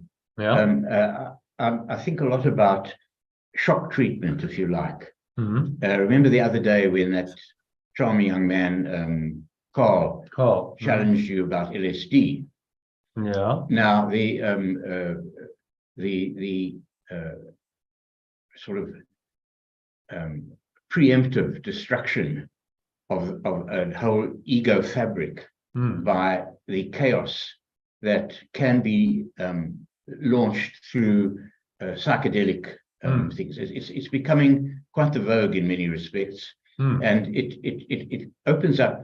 And for example, you've talked about how the hippie movement introduced a whole new way of looking at things and of challenging things, of which I was part in any case. And so the LSD and the other chemical or herbal things that do this is a kind of a simulated psychosis. And so the victim, shall we say, is plunged into this despairing chaos, and he, she, or it has then got to make their way out of it through finding a spiritual path. And I think that a lot of the enlightenment that accompanied that hippie movement and things like that was a result of that. And it's the sort of laissez-faire type of idea of a person just starting the hero's journey in a world which is so full of so many other temptations and contrasts and things. The person who suddenly finds that they are in this situation of utter despair and and not knowing what to do and where to go, is forced to start the hero's journey. So the hero's journey can be related to that, and the unwinding of it, to my mind, you know, I've had some limited experience of it, but that it's a which I must say was worthwhile. Yeah, The original hippie, I love it. We have a genuine live hippie from the 60s. Yeah, that's where I come from. But it's not to be sneered at or anything like that. It's a profound desire to engage with something meaningful and real in this chaotic world in which you find yourself suddenly, and it is suddenly. And it's debatable now and it's controversial, but there is place, I think, for, and it's being explored at various academic places, and particularly in parts of America, of using psychedelic guidance to penetrate these things and to have this shock treatment of realizing that you've got to wake up and pull your socks up. And I find that very, very interesting, because, as I say, because I'm a survivor, if you like. And you didn't fry all the circuits. Only some. I tried my best, man. I tried my best. You tried your best. Yeah, I tried my best. But it's just, to me, it's an interesting part of the whole. Well, it's another path of awakening. I mean, you must be familiar with Ram Dass, yeah? Yes. I mean, he was the kind of archetype. Yes. I mean, he tried every chemical substance known to man virtually. Yes. So, like, get high and get awakened. And then he realized that actually that was a start, but it wouldn't take him all the way. He had to do it in his own mind. So then he got into, you know, meditation and Zen Buddhism and started engaging in, you know, in other practices. But, you know, the drugs were what gave him the opening into something else. It was like it showed him a world way beyond his little limited world of being the Harvard professor. And, you know, blew that apart, and he couldn't carry on in it afterwards, because it was like, this isn't reality. And interesting that the course came also at that time in the 60s. It was given in between 1965 and 1972, which was really when that whole movement was really flowering. Yes. You pardon the pun, you know, the flower power. So there's no accident. Yeshua was like, okay, the time is ripe now. You know, after 2,000 years of human beings largely being asleep for 2,000 years since he came, so now's the time. So he waited to give this course in this time because it was a receptive time. He knew that people would be open to it, and would understand it, whereas a few hundred years before they wouldn't have. And it may well have been the people would have been burned at the stake, or unquestionably the course wouldn't have made it into common, you know, into any kind of a public awareness because of that. So it's all, you know, it's all part of the at-one-ment plan, and then so is this. Now we're having these deep, meaningful conversations using this technology. It's all part of the at-one-ment. It's amazing. It's real time, you know, happening right now. So that's what we do every day. If you'd like to join us, we love it. I love it. It's the only thing really to do with our lives, is to wake up, and you know, every day we spend time together doing that. So you're most welcome to join us. Okay, so what else? Yeah, I was just talking about the miracles. So in the comfort zone, yeah, so that led into the hero's journey. And as we do this, it becomes experiential. I think that's really the key thing with the hero's journey. It's not theoretical enlightenment, it's your own experience of it. So it becomes real for you. So these things, as you experience them, you experience the miracles, you cannot doubt anymore. You have to believe that, you know, there's something else as you see these things showing up time and time again. Sally, you were talking about ants manifesting in your room when you were doing healing, and there's no logical explanation for a lot of these things. They're symptoms of awakening. What Yeshua is saying to us is that the internal, you know, now we're using the matrix constructively, because the interior domain of life, once we start to awaken to that, we start to get the synchronicities, the miracles showing up in the external domain. that give us confirmation that we're onto something, that this is actually true and real. And now we're using the matrix for its only purpose, which is to awaken. And so that's why I'm saying, well, value lies only to the extent to which these experiences in the dream world are helpful. That's where the value lies. They're helping you to awaken. And they're showing you that this interior I, the great I am self, is true and real and is actually there, because you're seeing its tangible effects in the world. And now you're starting to use the matrix correctly for the only thing that it's for, which is your awakening with one. And that's the only value that it has, which is what he said in the quote. It only has value to the extent to which these experiences are helpful in your awakening. Okay, so let's just go back to this. I keep losing too many tabs open, really. There we go. It's that one. So let's just drag that into another one. That'll be useful. I don't have to go find it. So outcomes on the level of form are merely secondary confirmation to us that love works, what Yeshua calls miracles. And you witness these miracles, witnessing these miracles strengthens our belief in love. But to value these outcomes over the love that inspires them is to deny the true miracle that is the return of the awareness of love to your mind and of the minds of the other people whose lives you touch. Once again, allow the ego, which is just your belief in separation, to direct your life. So as soon as we start becoming too form-oriented, even if it's, oh, well, I want the miracle, then you're starting to go into magic. It starts to become, well, I'm valuing form again. Over the essence, whereas the true miracle is just a signpost. You go, oh, that's nice. The signpost showed up, and that's nice to know I'm on the right track. But I don't get attached to the signpost, because the only point of the signpost is that it's showing me keep going. You know, you're going in the right direction. So then you don't get obsessed. I mean, Sally, you talked about the ants manifesting and the symbols on your wall. You know, you could make a really big deal about that and go, oh, wow, that's so amazing and that's so special. But you don't, because it's just like, well, it's just a sign. That's all. It's just a pointer to the fact that we're on the right track. And then you just carry on with your journey without, too much ado. I mean, think of it, a physical journey. You know, you're not going to go and camp out at a signpost. Oh, wow, the signpost's amazing. Oh, that's so miraculous. Look at the signpost.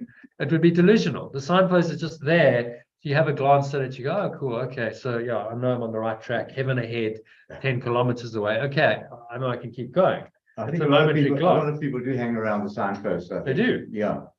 And they start worshiping the signpost. And they think the signpost is now the truth, and it's not. It's just a signpost.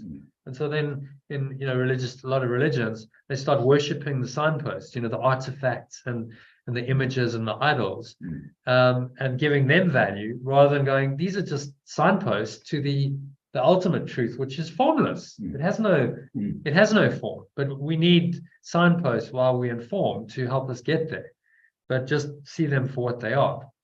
And so that's the only value that they have. They have a value in that they're directing you in your journey to go back home, but they have no value in and of themselves. They certainly shouldn't be worshipped, because that would be to make them real and make them into another idol. And then I briefly told the parable of the dying king and his 4 wives, which if you haven't watched the video, I'll tell again. It's a very short one, because it demonstrates very clearly, what we're talking about. So the parable goes like this. There was a king who was very wealthy, and he had 4 wives, and then his time came. He realized he was dying, and he was scared of being alone in the afterlife. So he went to his 4th wife, who was the wife he loved the most, and he adorned her with all kinds of gold and jewelry. She was beautiful, and he dressed her in the finest clothes and finest jewelry, and said, "Will you come with me? Because I don't want to go alone." And she just said, "No way," and walked out. He's like, "Okay, I'm disappointed with that, but let me try my 3rd wife." The 3rd wife was the wife who he'd given lots of land to, lots of material possessions, lots of land, and she was very much into those. But he'd always feared that she would leave him, and she'd remarry, and someone else would go with her and take all the land. And he'd given to her. And so he asks her, and she says, "No, you know, I've got way too many responsibilities and commitments. All these, you know, all my assets I have to manage. So, sorry, I can't help you." Second wife. So he goes to the second wife and says, "You know, wife, will you help me?" So the second wife had been kind of his trusted advisor, his confidant, managed a lot of his affairs. And he thought, well, she surely will say yes. She said, "No, this time I can't help you out because I have to stay behind and look after the arrangements. I have to arrange a funeral, which I'll do for you. And I have to make sure your will's in order. And I have to make sure, you know, someone kind of manages your affairs. So I can't help you." And then finally turns to his first wife, who says, "I'll help you. I'll go with you. Because I've always been here," but she's very kind of skinny and undernourished because he hasn't really paid much attention to her. Sort of took her for granted. And you know, so it's a parable. Obviously, there's a deeper meaning, which I'll throw it open to the floor. So, any idea what the meaning of it is? What does the fourth wife symbolize?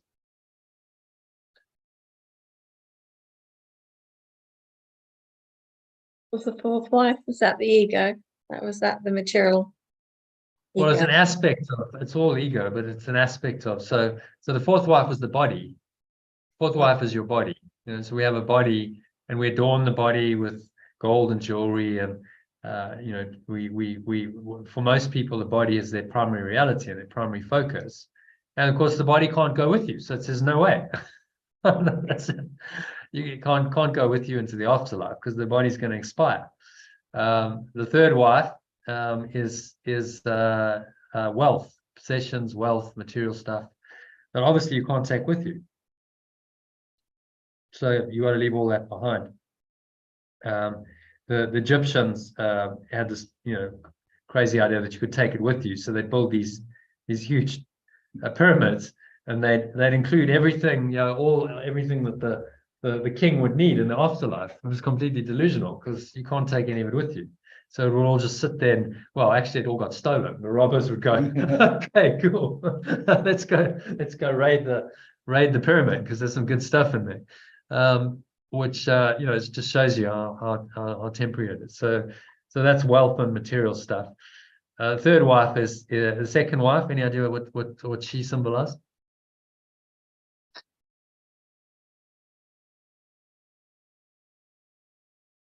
No? Mind. No, it's an aspect of our lives here. So that's our relationships, friends, family especially.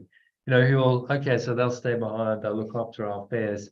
There's a special love there, but they can't go with us to the afterlife. We leave them behind. And the first wife, well, that should be fairly obvious. What does that symbolize? Well, it's clearly the spirit. Yeah, it's the spirit or the soul. And the undernourished spirit that has just been waiting in the wings to have its time, its place, and to be the ultimate of the whole process. The other factors are real. You know, this question of I have to tell a little story, if I may. Okay. It's just that huh? It's okay. Tell a story. No, it's because it brought it to mind when you were talking about it. A very important guru figure in my life for many years, and a man whom I still love years after his death for everything that he gave me. He was quite a character. He was the quintessential hippie, if you like. And his one of the games we used to play was about what we'd like written on our gravestones. Epitaph game. And one of his was, which I always enjoyed because he brought it up often, was just simply, he took it with him. And I think that has value, that, you know, that wherever he's gone, all those things that he gave, and he gave generously, even if in a cavalier and not particularly straightforward way, He was John, He's a character. he was an amazing man, absolutely amazing man. Sometimes referred to as the Prince of Darkness, but that was but that wasn't done in an insulting way at all, because the darkness was very necessary. And I miss him terribly. It's a few years, and he had a profound influence on my life and introduced me to aspects of being alive that I would never have had otherwise. And he was a powerful guru figure in a circle of Cape Town hippies back in the late 60s and and onwards. There's stories. One day I keep on threatening to write stories about the amazing contribution he made to that rebellious culture. But he's main one was, he lies, and all the things about what he did and everything like that. He just says he took it with him, and I found that very profound, actually. God goes with me wherever I go. Yes. So that's the course lesson. These are universal principles. Yeah, I'm sorry, I keep on interrupting you with these. It's okay. Well, but we need to crack on because it's Yes. already 3:30. So wanted to get into the lesson. So there's some introductory stuff. There's some more bonus session if you want to listen to that. This gives you an idea, Samuel, of what you'd get every day if you dive in and join us. There's quite a lot of material, so you can go quite deeply into it if you want to. And then there's always a live call. 6 days a week there's a live call, so you can join and have a live interactive discussion with interesting people like us.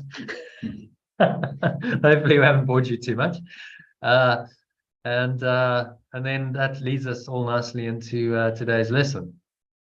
So we're on lesson 73. Will there be light? Very simple lesson, but they're all profound. So I think let's go into that, shall we? Sally, you still with us? You're gonna carry on?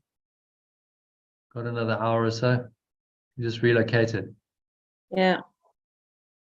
I was nearly nodding. I'm still here. Cool. Okay. So Not to be offensive, but I was just like listening with my eyes closed. yeah. Well, it was kind of a rambling conversation, but there's the truth runs through it. It's a river running through it, isn't it? Of this truth that just comes through continuously. Okay, so will there be light? Sally, if you want to read that and the alternative. So what we do, Samuel, is we're actually translating this course into another language.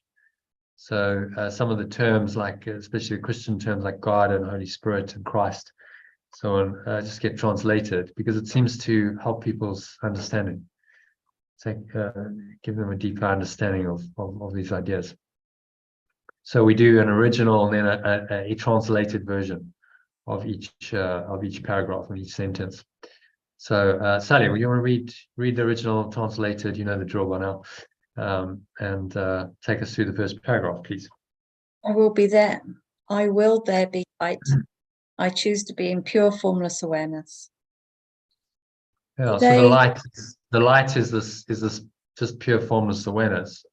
So will there be light is I'm choosing to be in the state of pure formless awareness, hence the translation. Which will there be light is beautiful, but a lot of people are like, well, excuse my French, what the fuck does that mean actually? What does that actually mean? Will there be light? It's quite kind of metaphysical and not particularly practical necessarily. But if I choose to be in this pure formless awareness, okay, well, I can kind of get that because I've had times when I've gone into this deep peace and been in pure formless awareness. So I choose that today. So it's more practical, more realistic, maybe more accessible. So that's why we do the translation. Okay.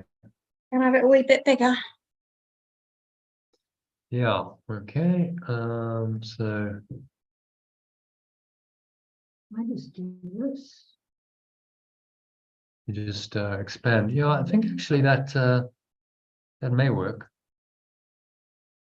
125.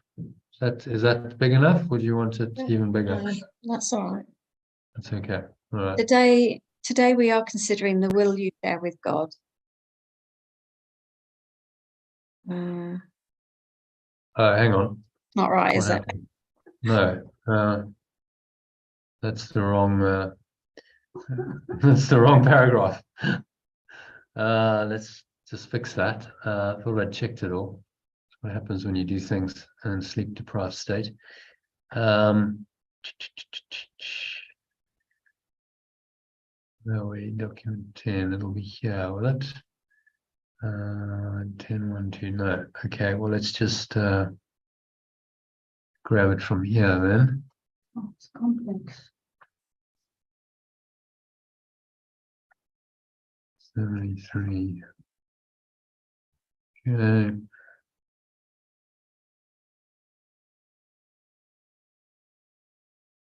Grab it from there, whack it in there, and then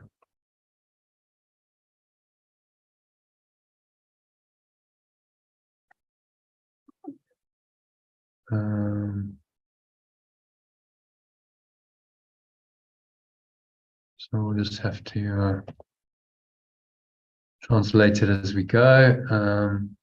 So God is, this is actually be useful for purposes. So God is, do you want to help me with the translation? Pure formless awareness. Share with your formless awareness of. Love. So God, our translation for God is pure formless awareness of perfect love. The ego is Belief in separation. yeah. So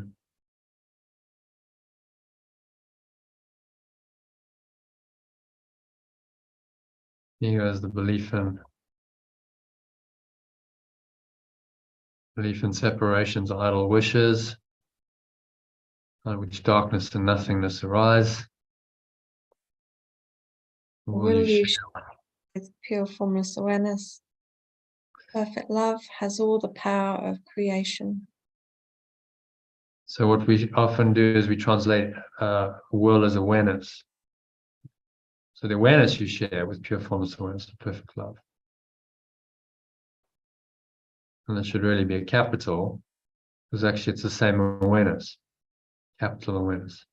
That's all the power of creation as extension. All the power of extension in it. Belief in separations, idle wishes are unshared and therefore have no, it's moved.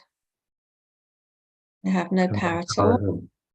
Its wishes are not idle in the sense that they make a world of illusions in which your belief can be very strong. But they are idle indeed in terms of extension. They make nothing that is real. So it's kind of a bit mind-blowing to think that we've actually extended or projected, because that's the ego's alternative to extension, projected nothing. It's the thought of nothing that's been projected out to seemingly create all of this. But it's still nothing, as he says. They are idle indeed in terms of extension, because they make nothing that is real. Just a false thought that then creates a false reality.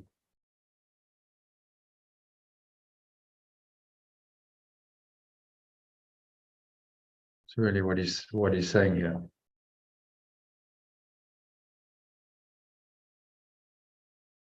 Okay, any other thoughts on that one? No. Samuel, any questions?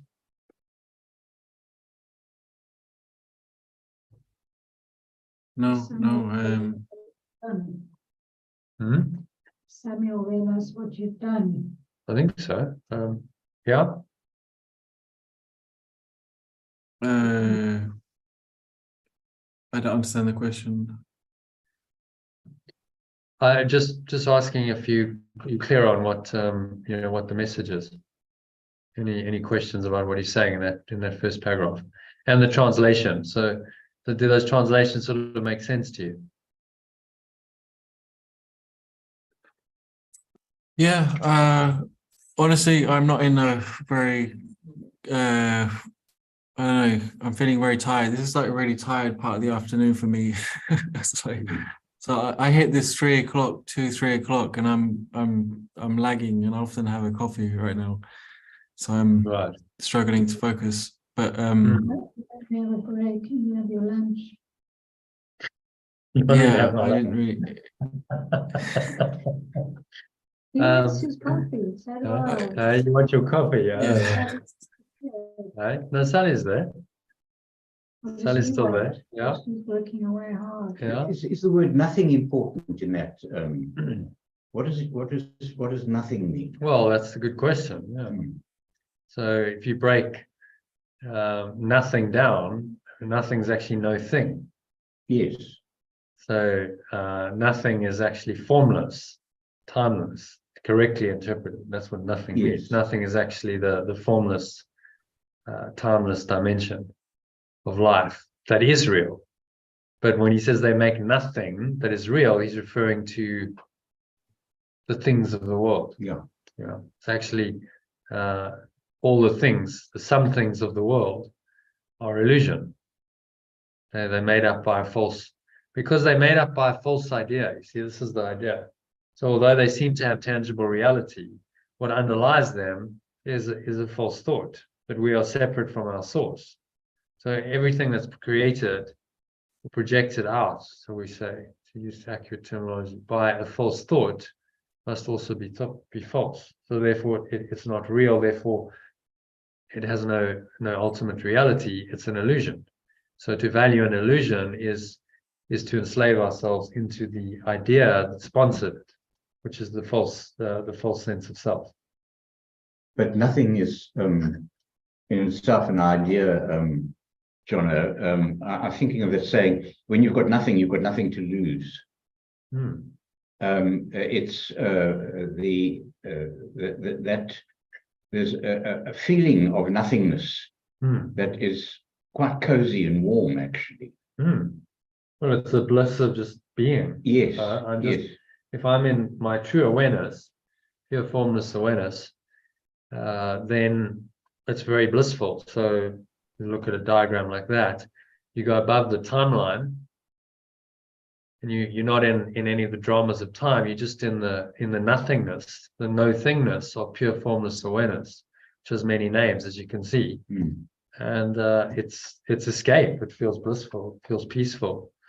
And this is what Yeshua is saying to us. You will go there because that's where your safety, that's where your refuge lies.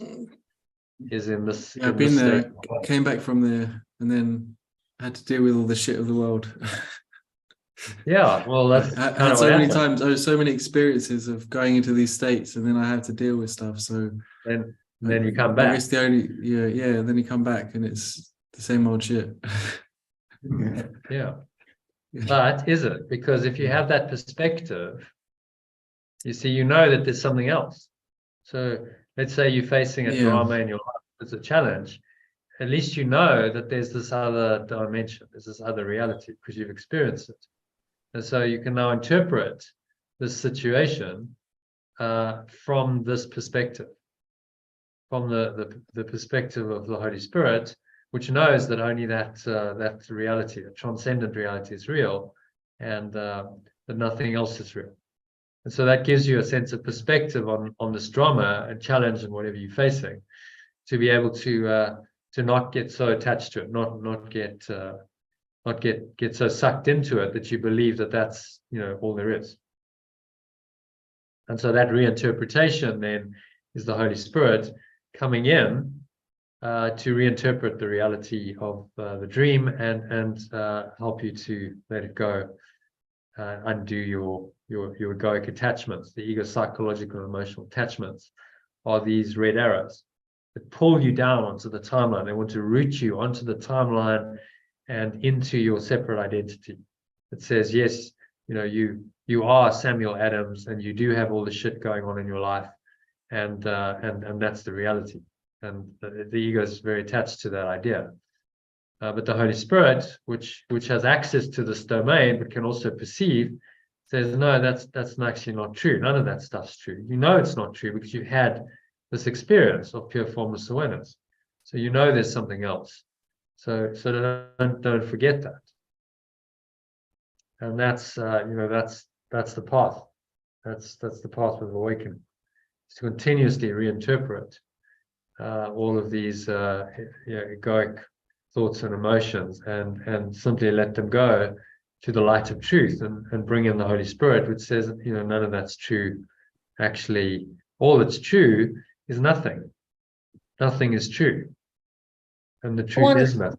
I wonder if it can become a habit where you go into that state and then you come out and you go, oh shit, I'm back here again. I've got to do all this again. Maybe, yeah. And then you've done it so many times, Samuel, that you go, here we go again. I'm expecting it now. Yeah. This usually Yeah. happens. And that kind of just Yeah. makes it all look a lot worse, doesn't it? Well, like the spiritual Yeah, high, I just come want down. consistency. I want the consistency of the miracle-minded state. That's what I'm really looking for. I want to Yeah. be so dedicated that in my mind it's just consistent, that in whichever means, yeah, that's what I really want. I can sit there with a course and go to these deep states. And yesterday morning I was in for half the day and then come out, and there's stuff to deal with, and then back to the temptations. Making it consistent, making it really a consistent state of mind. That's what I want. Yeah. Is it also a bit of that craving thing, that makes you unhappy because you're craving that all the time? Well, Yeah. actually, it was funny. I was experiencing the sadness yesterday. Last night, it just came on me again. This experience, I've experienced it a number of times, sadness. And then I just had this thought. I thought, okay, I remember earlier in the day, I said, while we were together, I said, bring it on. And I didn't realize I'd said that in a way. You just like, don't say that. I was like, oh, did I say that? Yeah. And I then said that's thought to what myself, Jonathan says. Jonathan says, bring it on. And I go, no, let's do this gently. Yeah. And then I remembered earlier saying that, and I thought, oh shit, this is it, isn't it? This is me. I said it earlier, so now it's happening. I'm experiencing this deep sadness. And then I thought, oh, okay, cool. Oh, I'm experiencing deep sadness. And it just became really light, just in that moment of, okay, deep sadness. Oh, no, this is another state, and this is going to help me pass through this as quickly as possible. So yeah, I'm all about speed. I really want to do this. I'm a great delayer. I can delay things to the nth degree. I can do it. I'm so accomplished in delay that it's just. I could write a course on it. Procrastination, yeah. But you'll write the course tomorrow. Yeah. Well, this may well work for you, Samuel, because every day we just we meet and it's very present, and it seems to be an accelerator. It's a fast track. I mean, Sally, maybe just if you don't mind, I mean. Speak to your journey. I mean, you've been at this for a year now almost. Sally joined almost a year ago to the day, and I think you've had profound awakenings. And in a year, I mean, would you say this has really speeded up your journey over the last year? Yeah, absolutely. Yeah. For me, it has. It's I was playing with the Course in Miracles. I wasn't seriously doing it, and I wasn't really understanding it. But as soon as I came on here, it's like being in the energy of the transformation energy, or if you want to call this energy that we're in. It's like a meditation. And I don't think we particularly need to wrestle the words to the ground and understand it to the nth degree. Just being in the energy on a consistent basis is what brings me the insights and the progress that I've been looking for on a different level, on a much deeper level. But Samuel's way past where I am. He's had so many experiences, far more than I have. But there's a battle going on, isn't there, Samuel, for you? I think it's a, For a I long mean, there's a time. wanting there. You say, I want it, but the craving for anything, it denies the experience, doesn't it? It's the desire. Or if I desire it, I'm saying I don't have it. Whereas if there's just an acceptance of what is, okay, well, it is what it is now, and I'm in a state now, then I'm not seeking anything.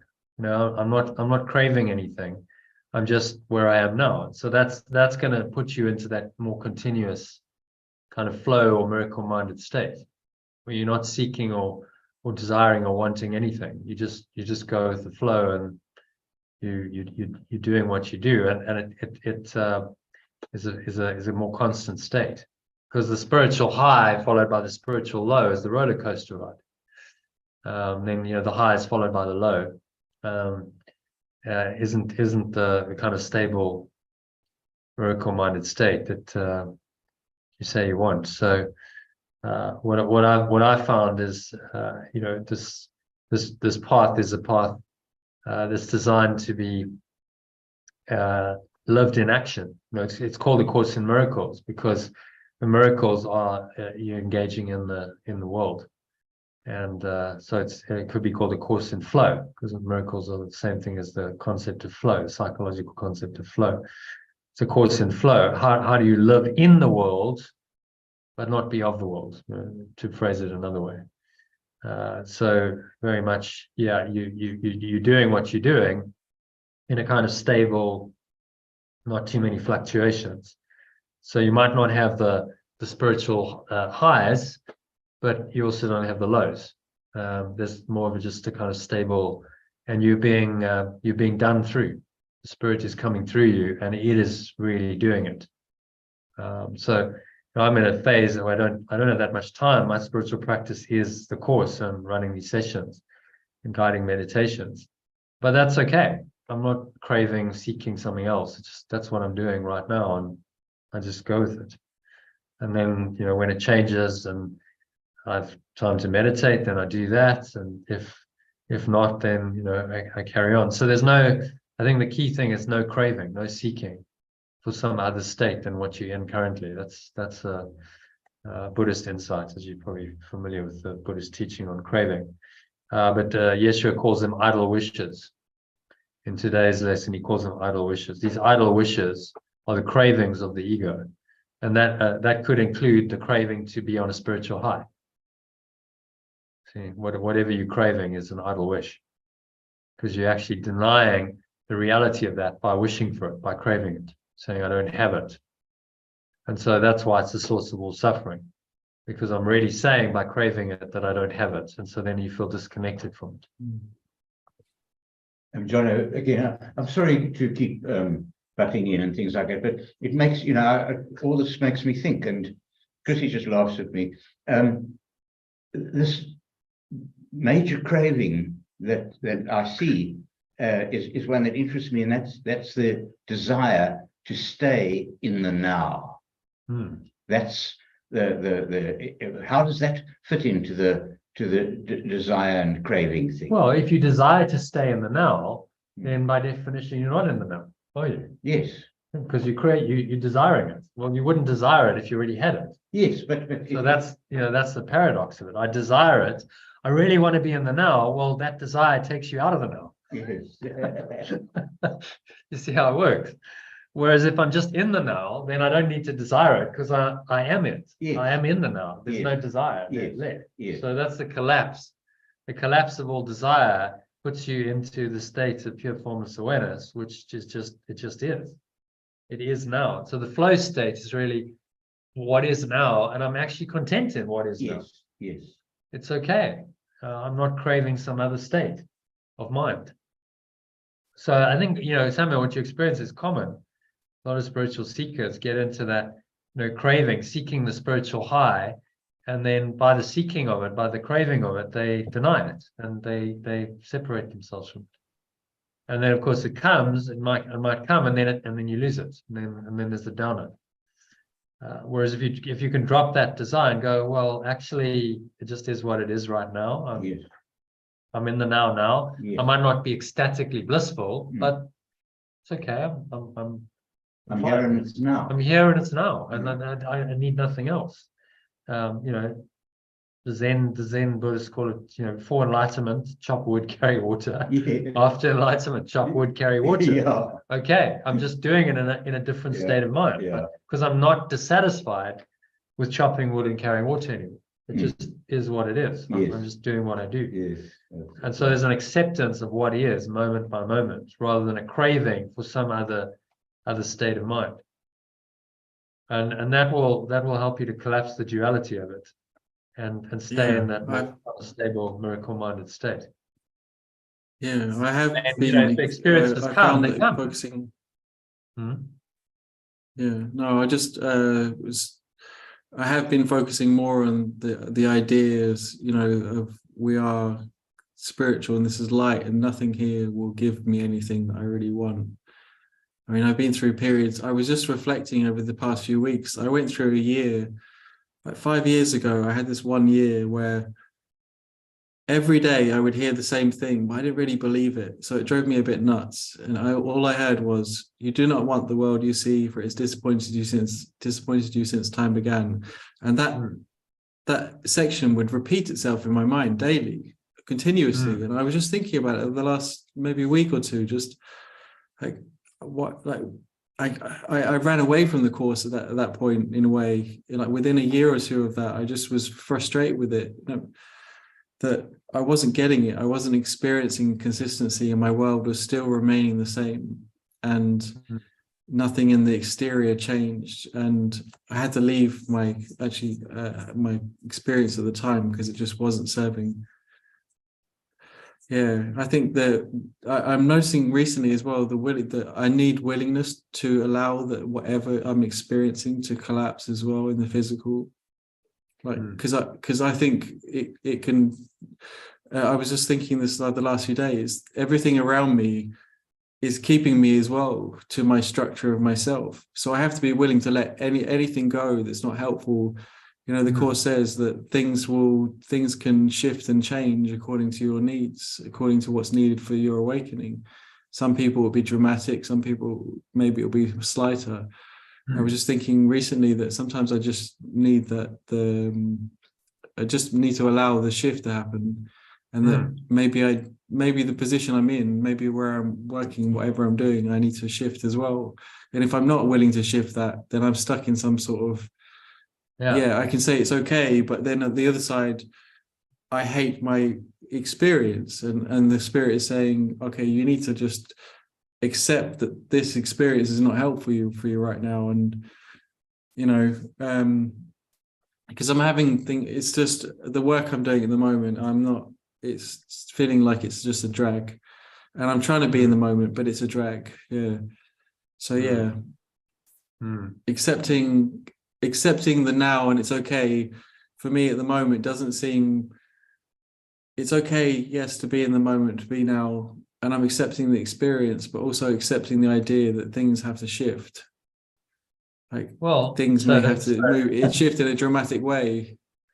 Yeah, I'll tell you a story. I mean, this might be helpful because there's a parable in it. So there's from a book actually. What was it called? I can't remember now. It's one of the books I've read on my journeys. But this guy was at some kind of monastery and deep in the Himalayas, so he had some musical talent, and he had a master who was assigned to him, a teacher. And so, you know, his ego is going, well, you know, of course I should be playing music for the spirit. This is what I should be doing. And so he gets assigned to wash the dishes instead. And so his ego's not very happy with that. He's like, but how dare you do this? I'm a talented musician. I should be playing music. And so, you know, he has to work through this. And he said when he finally really accepted it and he just let go, and he actually quite enjoyed the dishwashing, and felt the water on his hands, and he was just in the now. The next day his teacher said, "Oh, okay, I think enough of dishwashing now. We think you might be better suited to playing some music for us." So it's a lesson. It's all a lesson. If you can truly accept it, and you can go into that deeper state of just accepting the deeper awareness that's there in the job, then what's the problem? There shouldn't be a problem, because that awareness is with you, and the awareness will just do it. It'll do the job, and then you allow it to shift. See, but if you desire it to shift, you say this has to shift, then you actually set up a situation where it's less likely to shift, because it's what you're craving, what you're desiring. And the ego loves that game, because when you desire something, then it sets up a game where you don't get it, and then you feel aggrieved because your expectations not being met. So it's subtle, but by the letting go is the letting go of desire for any outcome. Desire to manage the process. Why are you trying to manage your spiritual awakening? It's not up to you. It's up to the spirit. So if that's where I am right now, then that's obviously where I need to be right now. It's as simple as that. If I can fully accept that, then paradoxically I open the way for some change to happen. And that's really the essence of the forgiveness or letting go methodology. Is you let go of desire for any outcome, and then the outcome can change. And so then you allow maybe a period of undoing will happen, but then it will just happen. It's not you making it happen. It will happen, and because that's what's helpful. So I'd really work on dropping the desire for any kind of form outcome and saying, well, this should happen now, because that's just going to create frustration and resistance, which the ego loves. So then it keeps you there, because you've got the resistance that keeps it in business. So then it's going to keep you stuck in that situation for as long as possible, because that's what makes it real. Does that make sense to you? Yeah. Thank you. So it's dropping all attachment to form and trying to manage the outcome, and saying, well, okay, it is what it is. So this is where I am. So every day if I go into work, let me just be present. Let me be present. Let me give it to the Holy Spirit, and do my work in that presence. And there's always an opportunity to serve in everything. There's an opportunity to serve, to spread the light wherever you are. So give your work to the Holy Spirit and say, well, okay, you do it then. It's not up to me to do it. It's not up to me to change it. And in doing that, you will allow a change. If an undoing is necessary, if there's a period of undoing, as he says here, the beginning of the development of trust, if that's necessary, then that's what will happen, because you allowed it. Okay, so let's go back to the teaching. So number 2, idle wishes and grievances. So actually, Samuel, why don't you read it for us? So if you read it in the original, sentence by sentence, and then there's an alternative version down below in the grey. I'll just read it alternatively after each sentence.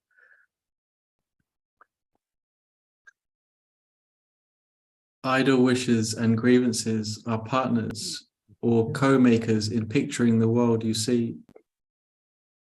The wishes of the ego give rise to it, and the ego's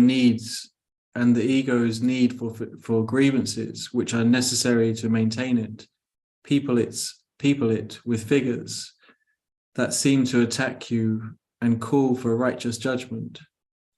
These figures become the middlemen the ego employs to traffic in grievances. They stand between your awareness and your brother's reality. Beholding them, you do not know your brothers or yourself. Yeah, okay, and then the alternative. Idle wishes and grievances are partners or co-makers in picturing the world you perceive. The wishes of the belief in separation gave rise to it, and the belief in separation's need for grievances, which are necessary to maintain it, people it with figures that seem to attack you and call for righteous judgment. These figures become the middlemen the belief in separation employs to traffic in grievances. They stand between your true awareness and your companion's reality. Perceiving them, you do not know your companions or yourself. Okay, so interesting paragraph. I'm just going to record.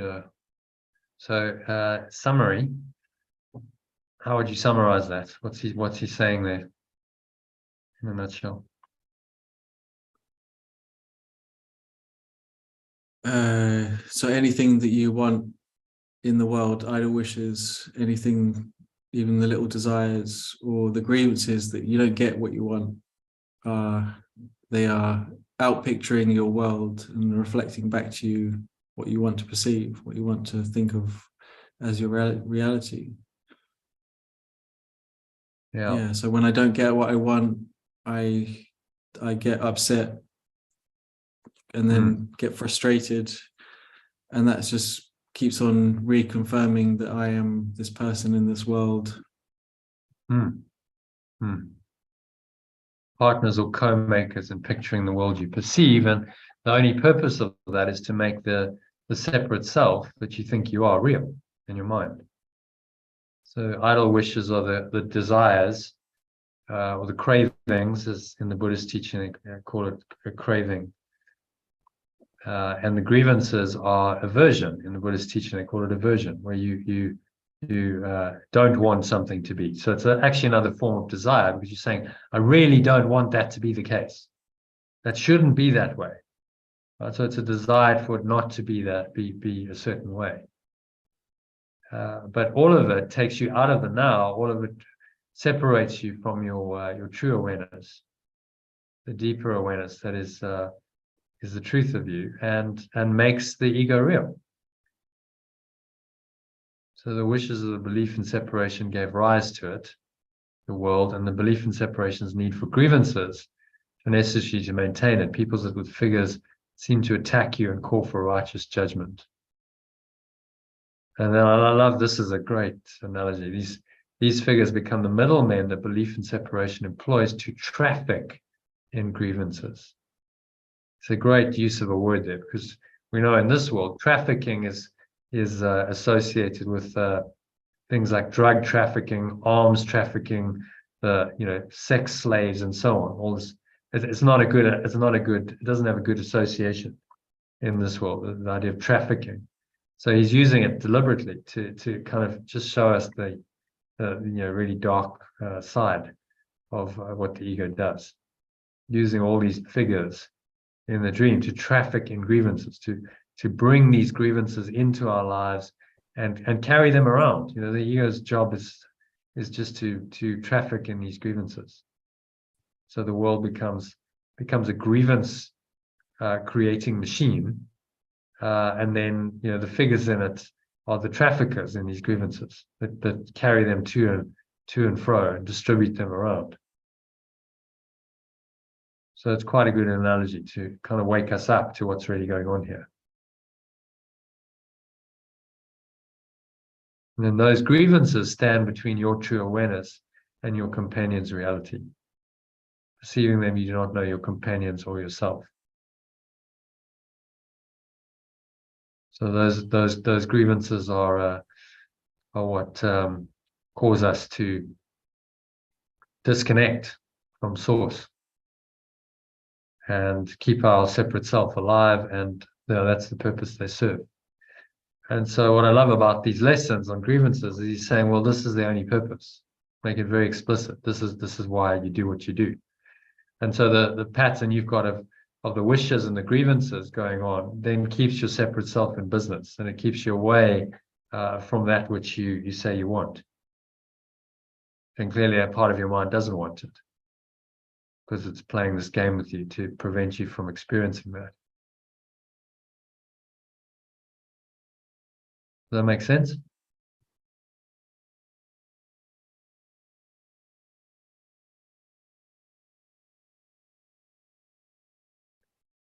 Okay. Any thoughts? Other thoughts on number Elaine? Okay, Elaine's joined us. Right.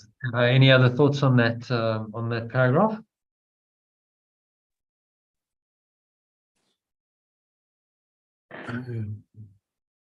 It's pretty clear. I mean, what I love about the course is he's not equivocating. There's no ambiguity. He's just telling us straight. This is what you're doing. This is how it works. Hi, Elaine. Welcome. Hi, hi. Hmm. I've managed to catch the last bit, have I? Yeah, we're just doing the lesson. Yeah, we're on paragraph 3 of Right. the lesson. Okay. So, yeah, you can read that for us if you like. Yes, To read it. Yeah. So, number 3, you know the drill: original, then alternative. okay. Your will is lost to you in this strange bartering in which guilt is traded back and forth and grievances increase with each exchange. And the alternative, your true awareness is lost to you in this strange bartering in which guilt is traded back and forth and grievances increase with each exchange. Right. So the previous paragraph, just in context, he was talking about idle wishes and grievances, Okay, partners, co-makers, and picturing the world you perceive. So this Right. strange kind of trafficking in these grievances, guilt, is traded back and forth amongst people through these grievances. And the you know, it's this is what the ego does. Hmm. And he's using the idea of trafficking because it's associated in our world with trafficking, with buying and selling unseemly things, illegal things like drugs and arms and human beings and so on. Yes. Hmm. Okay. I do the next Number one. 2. Yeah. Yeah, number 2. Can such a world have been created by the will the Son of God shares with his Father? And the alternative, I need to lift it up a little bit.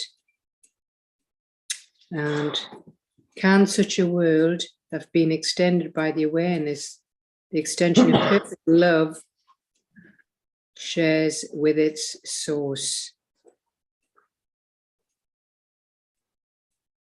Yeah, so saying could this possibly have come from the source that is perfect love? Hmm. Right. And the answer is obvious. Yeah. How could it? Yeah, carry on. Did God create Yeah. disaster for the Son? Did God create disaster for his Son? And extension is the awareness of both joined together. No, you Or have I skipped one there, have I? missed one. Yeah. Oh, yes. 3. The pure formless awareness of perfect love Oh, yeah. create disaster. Did pure formless awareness of perfect love create disaster for its extension? If you define it in those terms, I mean, this is a pure formless awareness of perfect love.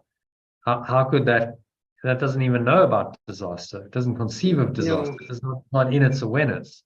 That's Yeah. why it's pure formless awareness. So Yeah. it's not possible that it could do this, which is Yeah. what he's trying to show us. It's not really possible. So we're living in a disastrous departure from the truth. It's just a tiny mad idea that's gone crazy. Mm-hmm. That's now produced all of these projections, which seem to be reality, but actually it's not. Yeah. Yeah. Not real at all.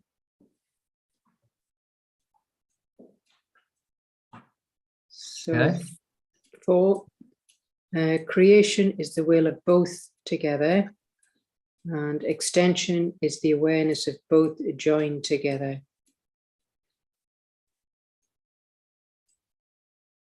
So that's our brother, our companion. Yeah. So when we are aware together, we're in oneness. That's the extension. That's the Son of God, or the extension of love. Mm-hmm. And then finally, Yeah. he finishes up by saying, read number 5. Yeah. Would God create a world that kills himself? And would pure formless awareness of perfect love extend a world that kills itself? And the answer is surely obvious. Well, Yeah, no. yeah. You ask it with this kind of clarity, it's obvious that it's actually impossible. How could your pure formless awareness of perfect love even conceive of that? It wouldn't be pure formless awareness of perfect love if it could even conceive of the idea of killing and destroying. Yeah. So he's trying to get us to understand that it's impossible. Yes, it's a lot of The purification. entire world is based on an impossible idea. Yeah. Yeah. So if you want to summarize that, what's he saying in paragraph 3 then, in your own words? Well, it's just pure formless awareness. It just doesn't know anything about disasters or any of those things. We're lost in this strange bartering in which guilt is traded back and forth and grievances increase with it each exchange. It's mad world. And Yeah. so can such a world have extended? Yeah. He's asking us to just consider, is there any justification for believing that God, ultimate source creator, has done this? And if we're honest, there isn't really any justification. No. So he's trying to just highlight that. So no, there is. So therefore, in our minds, we start to understand that God didn't create this world. That it's an illusion precisely because of that, because it is not created by this eternal source. It's a departure from it, the result of an impossible idea, and therefore, the whole thing is unreal. That's what he wants us to realize, and that's the escape from the dream. Okay. Any other comments, questions on that? Samuel, any questions? No question. Well, the one question I was thinking is, how do I maintain this? I mean, I can, apart from the course lessons, but how can I really maintain this idea? How can I want to maintain this idea in my mind that this really isn't? Because I hear it a lot more from even, I listen to David Hoffmeister's audios, and it's like, get off the fence. One of the ones recent, get off the fence. It's time to accept this and, join, and to be able to keep it in mind all the time. Well, it's practice. I mean, Yeshua's giving us his course and the lessons, because he's saying, well, practice these daily, practice these every hour. So you're reminding yourself, he says several times an hour, remind yourself of this truth. So that's how you do it. It's to remain very, very much in the practicing of the lesson. Yeah. So part of the program I resistance. run, I give people recordings. So you just put on a recording and you listen, and then it guides you through a little 2-3 minute breath break. I call it a bit of breathing and reminding you of the idea. And so you just keep interrupting the ego's pattern. That's the methodology. Every hour, interrupt the ego's pattern, bring in the truth. So that you're interrupting its pattern often and frequently every day, and that's using the day to undo some more of the attachment to that thought system. So I'd say, there's no quick, easy. It's practice. Just keep practicing in the way he suggests. He gives us these instructions for a reason. He says, well, several times an hour would be most beneficial. Now in practice, I know most people don't do that, because several times an hour, it's going to take quite a bit of time. But this is what he's suggesting that we do to really learn his course. So if you can dedicate yourself to doing more spiritual practice, even if it's like 5 minutes an hour, that can make a big difference. 5 minutes an hour of practicing means that in that 5 minutes you remembered the truth, and Yeah. you can be connected with it, and then you've interrupted the ego's pattern in those 5 minutes. So then you go back into your life, your work, whatever it is, for another the rest of the hour, another 55 minutes, and you take some of that with you. You take that presence with you wherever you Yeah, go. this is my 6th time around the course, and I'm being more consistent. I've been doing it since the new year. This is my but still, yesterday was, or the day before yesterday, I just couldn't connect with the lessons. Yesterday I actually felt very connected to the lessons. This morning, I'm on 117 just doing the year. 116. Yeah, so it is. But there is a lot of resistance. There's an incredible amount of resistance to doing it. Yeah, which is understandable, because the ego knows that this is the end. If you carry on doing this, it's going to be undone.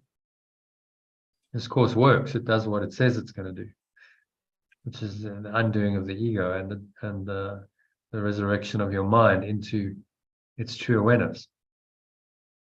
So this, I mean, this is why it's difficult, because the resistance wants to stop you and wants to tell you to do something else and not do the lessons, but part of you knows that you just need to carry on doing it.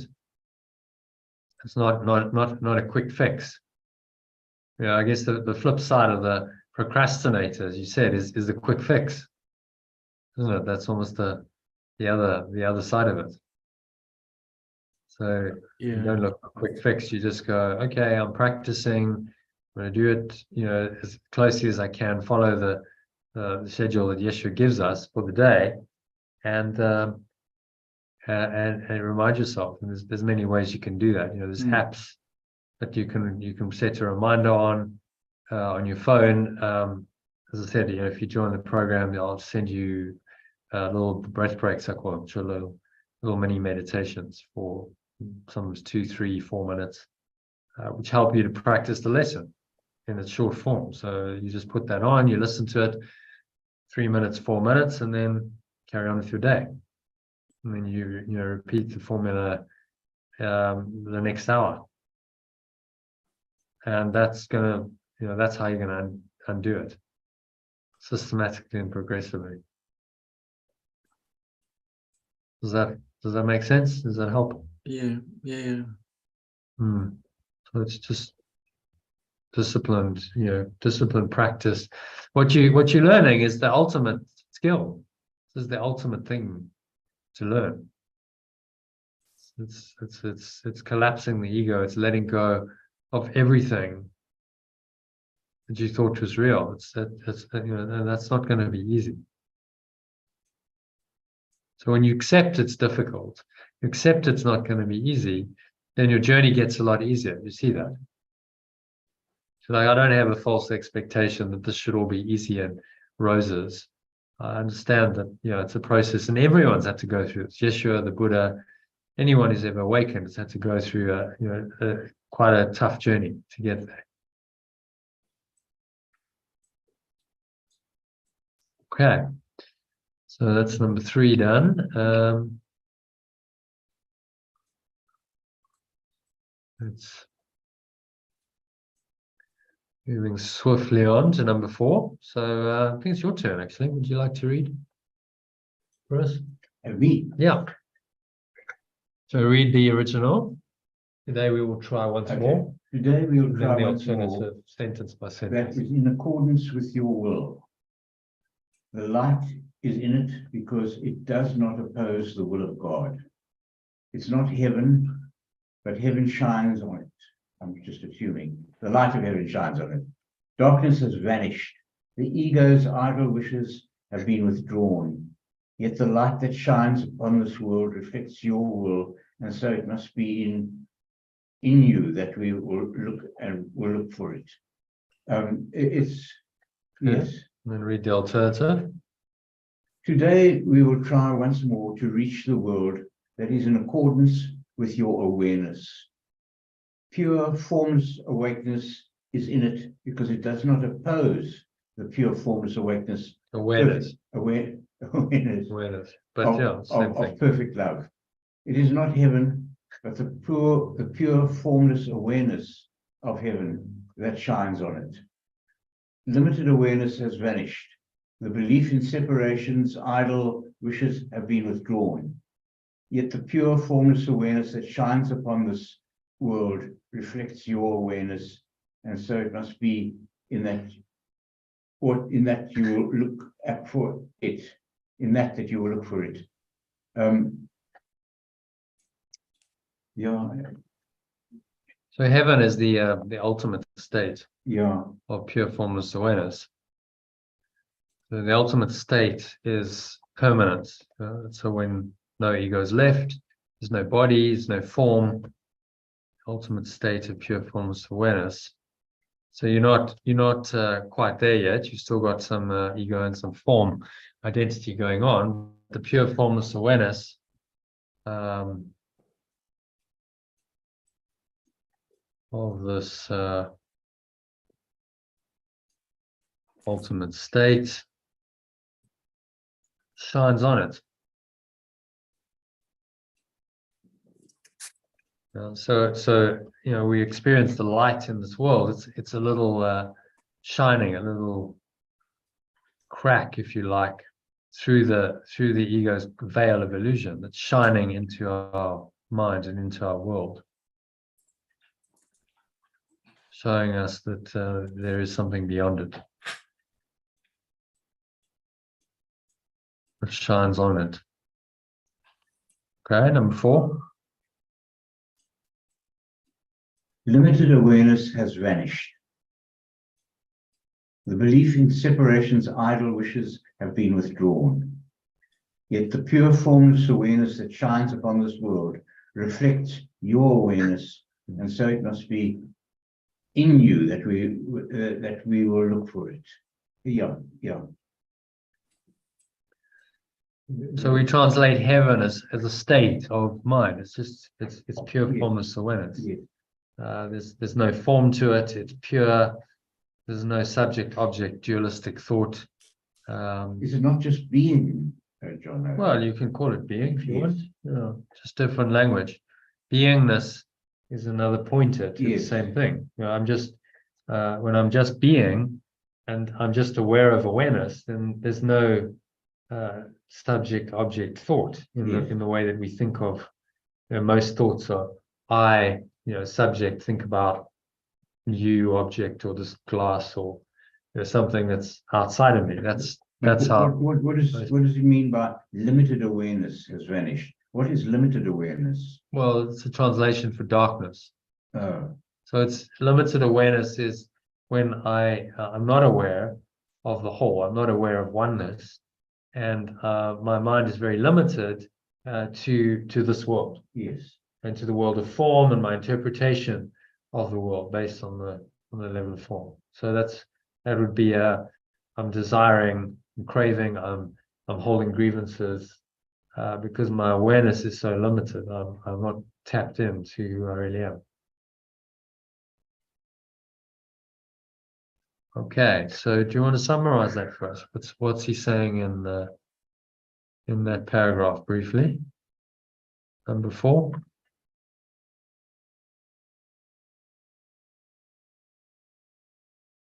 No. Ms. Carter, Hi, Carter. John, Welcome. Hello, Carter. we're gonna begin there. Okay. We'll be picked up soon. Okay.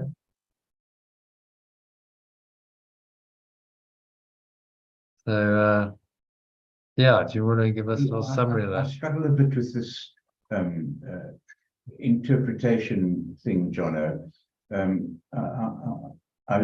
get lost in it. Well, just like, what's the key idea? What's the key idea in your own words? That's really what the summary is. What's he saying in that paragraph? It's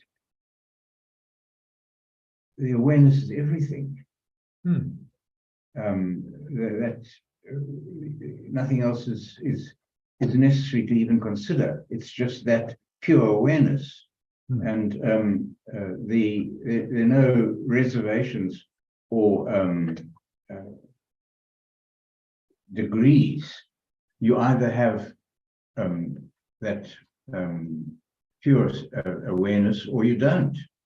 The idle wishes have been withdrawn, means that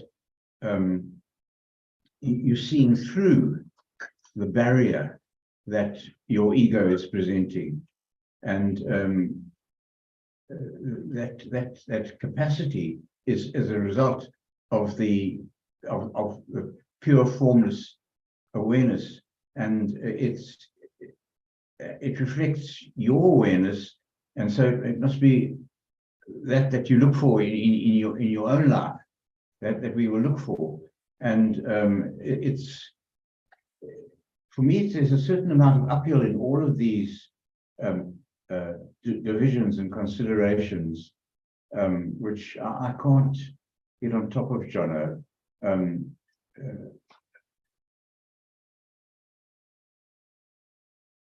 Yeah, well, you're getting it. It's a reflection. So it's Yes. not the ultimate state. Yes, You still have a body, you still have perception Yes. going on, yes, but this awareness comes through and it kind of shines its light. yes, yes, Its light infuses everything you see. So yes, when you were talking about I'm at one with my environment, I'm Yes. sitting and I'm just seeing, I'm feeling the oneness, yes. then that's the light of heaven yes, shining through in that experience, Yes. in your present experience of your surroundings. You do a better job of explaining it than I do. Well. It makes so much sense when you say it, you Yeah. see. Well, But for me, it's just words linked together, and I have difficulty in accommodating it. yeah, well, a lot of people do, because we're trying to express things that are intangible, but that's one of the things, fortunately, I'm gifted with. I can do that. Yes. Just put it into words in a succinct way that captures things, summarizes and says, well, actually, you see, it's the key idea. Why I asked you to summarize it is that so you get the key idea of the paragraph. Yes, It's not just words. It's okay, that idea dropped in. I Yes. understand it, yes, and I can then, if I understand it, I can speak it in my own words. If you have a true understanding, see. And then you start to internalize it. So okay, I'm every paragraph there's a key idea. I'm learning this thought system that way. Okay, so any questions on number 4? Otherwise, we'll move on to number 5. Happy to move on, everyone. So number 5, I think it's Samuel's turn again. If you want to read that, Samuel, for us, please, in the original. Try and do it line by line. It's quite useful, and we can unpack it if there's any questions come up line by line. So read the first line, and go down here and read the first line of the alternative. It gives you also two looks at each sentence. Your picture of the world can only mirror what is within. Your picture of the world can only mirror what is within. Yeah, so the world's a mirror. It's reflecting back to us what's in our minds.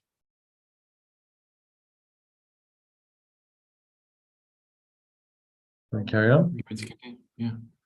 The source of neither light nor darkness can be found without. The source of neither pure formless awareness nor limited awareness can be found without. I think we should change that to, so we translate, if it makes it clear, outside of you, outside you. I think that's what do you think? Better translation. Just makes it a bit clearer. Oops. Okay, can we carry on? Number 3, grievances. Grievances darken your mind, and you look out on a darkened world. Grievances darken your mind, and you look out on a darkened world. Maybe that could be grievances limit your mind. You look out on a limited world. That maybe makes it a bit more practical. What does darkness actually mean? It's a sense of a limitation within you that feels, we use words to point to these inner states that are beyond words, but it feels limited, it feels contracted, it feels constricted, it feels imprisoning.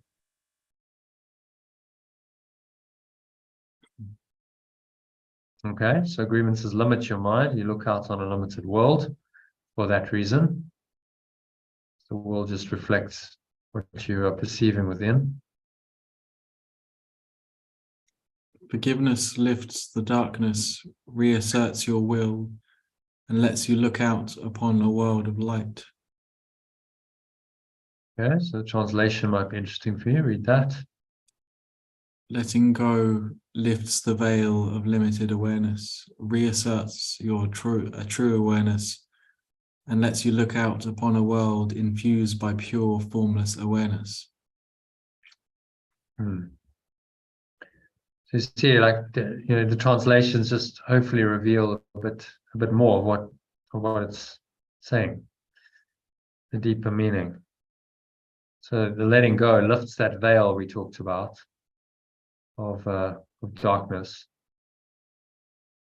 and allows you to reassert true awareness, because that's what is underneath the veil, and then lets you, maybe instead of look upon, we'll make that perceive simpler, and lets you perceive a world that is infused.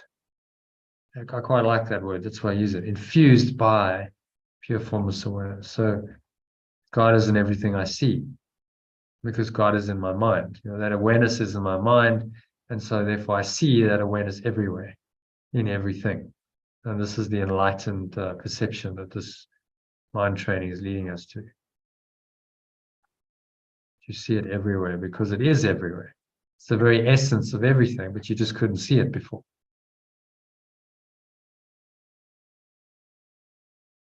Okay, number 5. We have repeatedly emphasized that the barrier of grievances is easily passed and cannot stand between you and your salvation. We have repeatedly emphasized that the barrier of grievances is easily passed and cannot stand between you and your freedom. Yeah, so these blocks to the awareness of love's presence, so the grievances you hold can be easily let go of, or quite like transcended, can be easily transcended. So you can just rise above them. It just says rise above the battleground. So you go up. If you look at visual representation, you've got a block there, seems to be a barrier, but you go up into this awareness, and then you easily transcend it, because the ego can't stretch into that awareness. You've gone above and beyond that awareness, and so then you can literally hurdle over it, jump over it, and that takes you over the block into moving, flowing forward again with life. Does that make sense?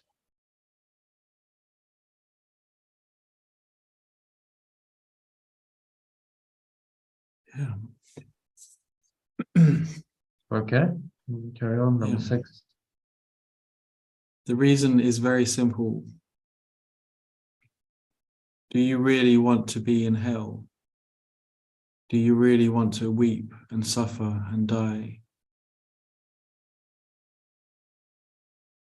So the reason is very simple. Do you really want to be a victim?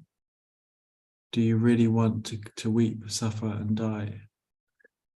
Yeah, so this kind of refers to this diagram I've shown you. Find it, where are we? This descent into hell diagram. So you notice that hell is the helpless, enervated little life.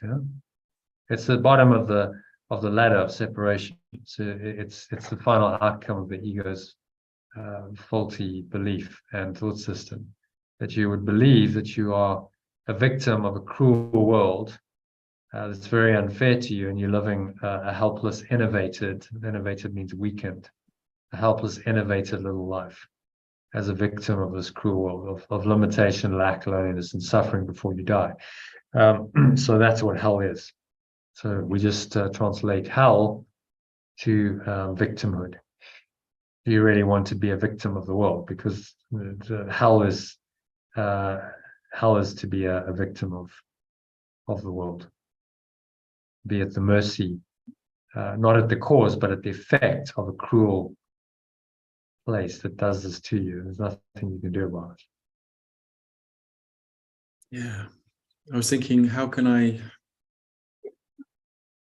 stamp that into my awareness so that when I'm about to start thinking I'm a victim, I can have it as a, have it as an instant reaction to the world or to something I'm perceiving that's happening. Because I felt like a victim a few times this week with my job, with my ex-wife.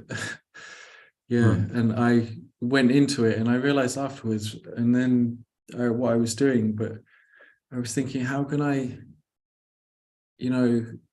have some sort of, I know doing the practice and getting into it, but sometimes there's ones that are really big that it's difficult to not become a victim of the world.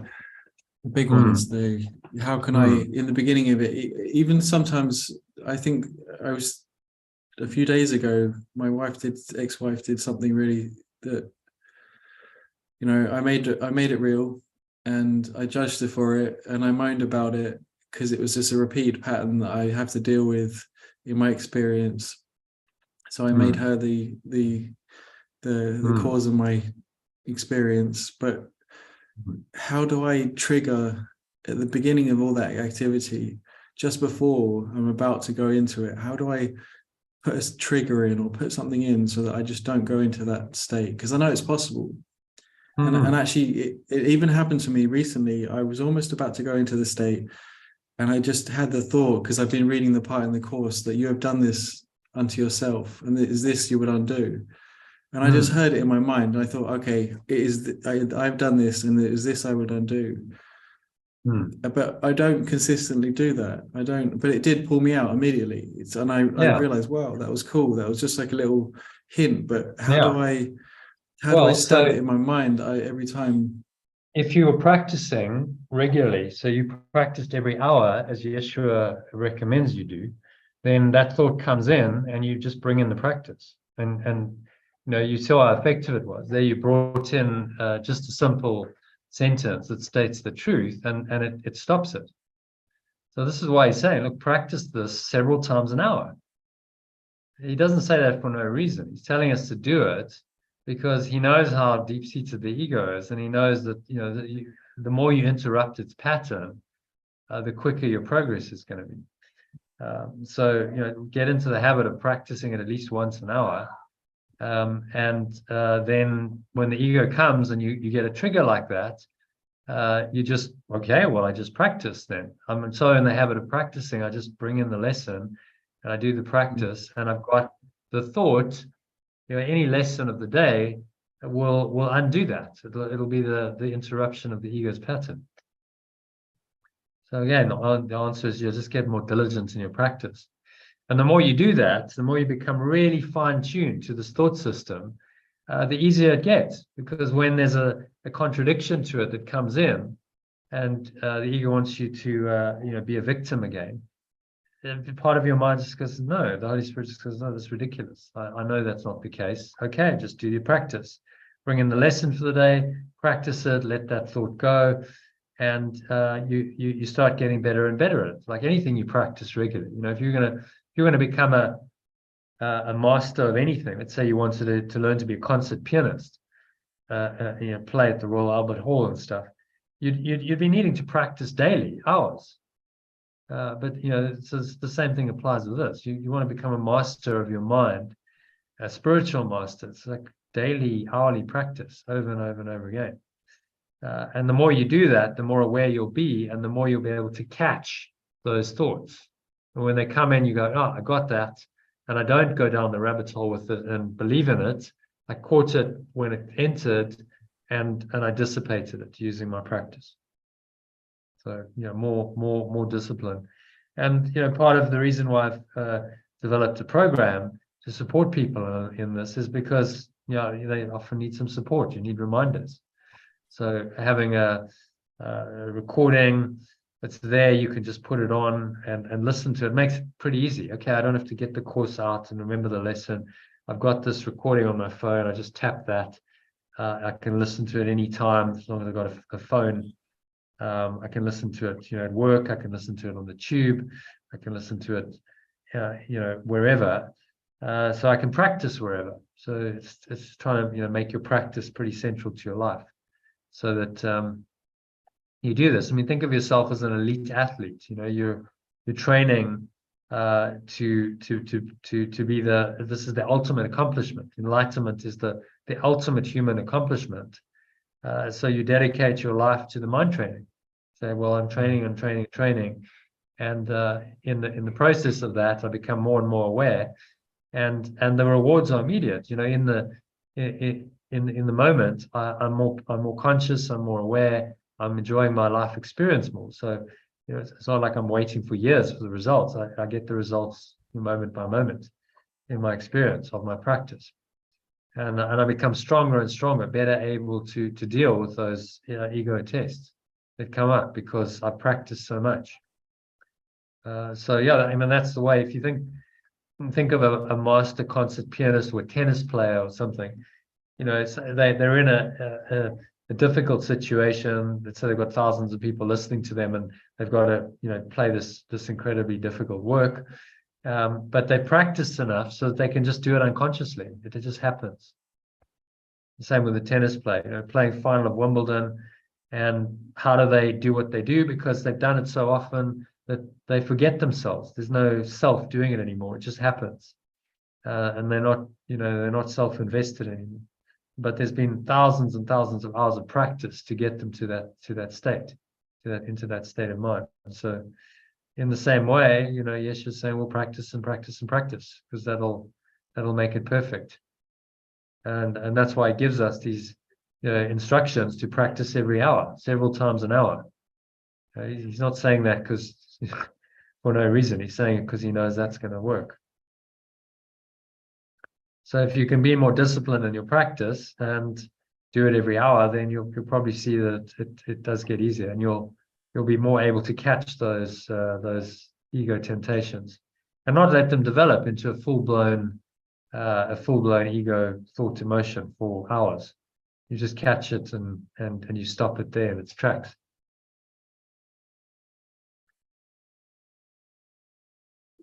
And the more spiritual practice you do, so you're doing that regularly, it's all meditation. You get better at it. It just you develop an awareness. It's more finely tuned, and it gets easier. Yeah. Okay. So anything else on number 5? Any other questions? Steve? Did you know, like last night, I'm struggling to focus on things. It's just too many words. I can't. We're about to do a meditation. So just much happier with it. Yeah. So just stay with me for a little bit longer. We've got a couple of paragraphs to go, and then we'll go into the med. Okay. So moving swiftly on and you can just kind of meditate on this. They can be just. I can't hold the focus on all those words. It's funny because words are such an important part of my life, but but that's fine. Just let it, because you're actually absorbing it on another level. So it's going into the subconscious. Yes. And so it's just, if you're in that kind of alpha state, where you're just like, it's going in, it's actually a good state to learn because it's being programmed in on a deeper level, even though you're not conscious of it. Yeah. So just sit in meditation, and then we'll go into meditation just now because I guide you through the lesson. in meditation. Okay, so number 6. Let's call on Elaine again. Elaine, if you still with us, Yes. you can read number 6 for us. Forget the ego's arguments, which seek to prove all this is really heaven. And turn that up a little bit. Forget the belief in separation's arguments, which seek to prove all this is really a state of pure formless awareness. It's evident that it's not. And when you say a state of pure formless awareness, it's like obvious it's not.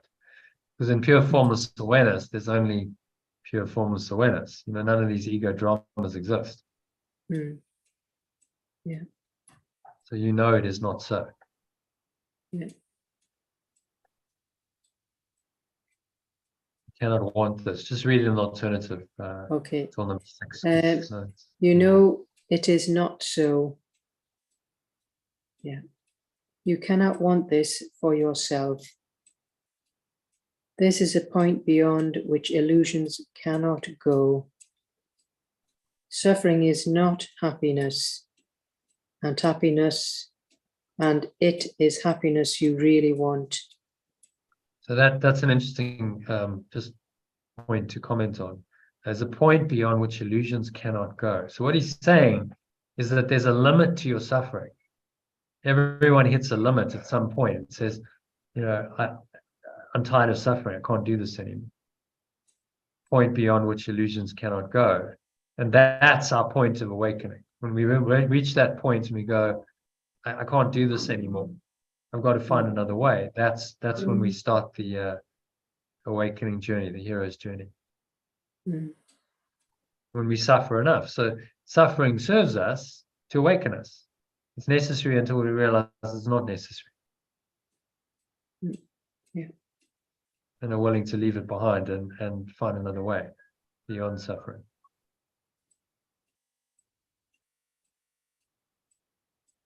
Okay, so suffering is not happiness, it is happiness you really want. Okay, evidently these are alternate states. You don't confuse them, don't think that suffering is happiness or happiness is suffering, because they're opposites. Yeah. Such is your awareness in truth. Such is your awareness in truth. Seems like That the original will be such is your will in truth. So we've translated will into awareness, because awareness is actually what it all comes down to. Yeah. The will is your awareness. It's beyond just the problem with the word will is we think of some kind of conscious intention. Oh, I have an intention, that's my will. But actually, what he's talking about here is much bigger than just conscious intention. It's your fundamental awareness. The very essence of your being is the capital will of God. That will is the fundamental awareness that you are.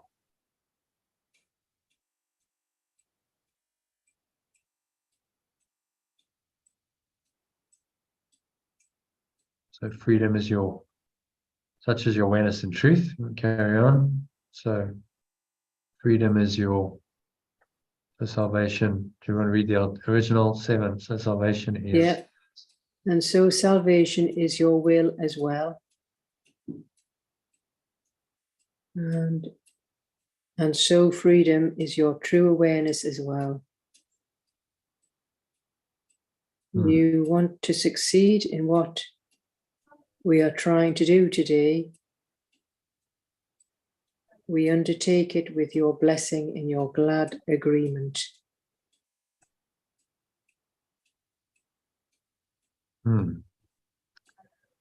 Okay, so undertake it with your blessing and your glad agreement.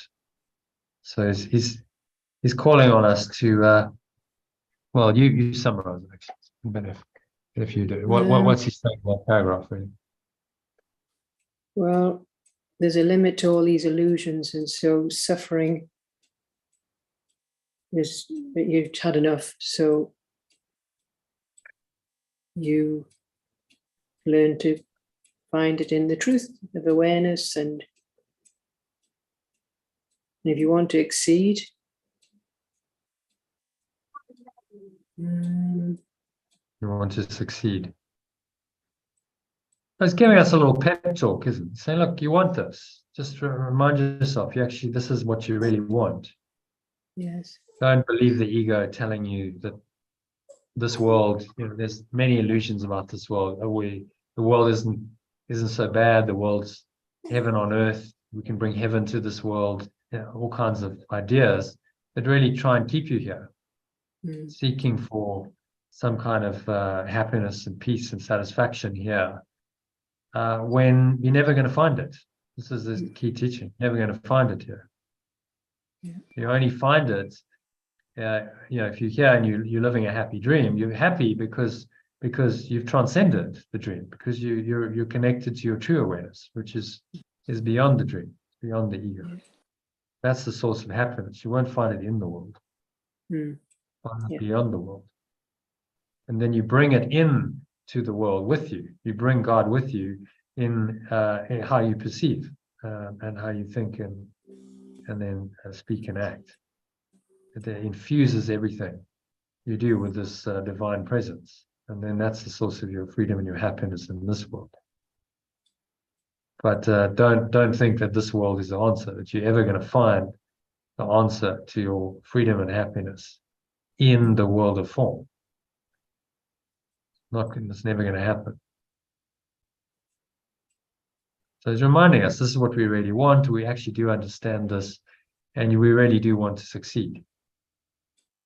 We undertake it with your blessing and your glad agreement. And so it's saying you're on board, you agree to this, and he's asking us to accept that, getting us to agree. So if you think of him as a master salesman, because that's what he is really. He's selling us on this other reality, which is totally intangible. So it's a master sales job going on. Well, how do you sell someone? You don't necessarily spring it on them all at once. If it's a big ticket item, you get little yeses. You get someone to just agree and say yes. Oh, okay. Would that be a value to you? Would that be a benefit? Yes, yeah, it actually would be. If you get enough of those little yeses, then eventually they're willing to say the big yes. So it's that's what he's doing. Yeah. Yeah, they're getting us to agree to these little statements, so that ultimately we agree to the whole thing. We accept the whole truth, and that's the mind training of the course. That's the process. Okay, so any comments, questions, thoughts on paragraph 6? Samuel? Do you like to be called Samuel or Sam?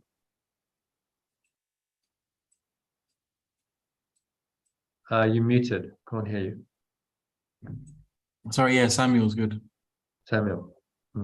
Yeah. Yeah. Any questions on?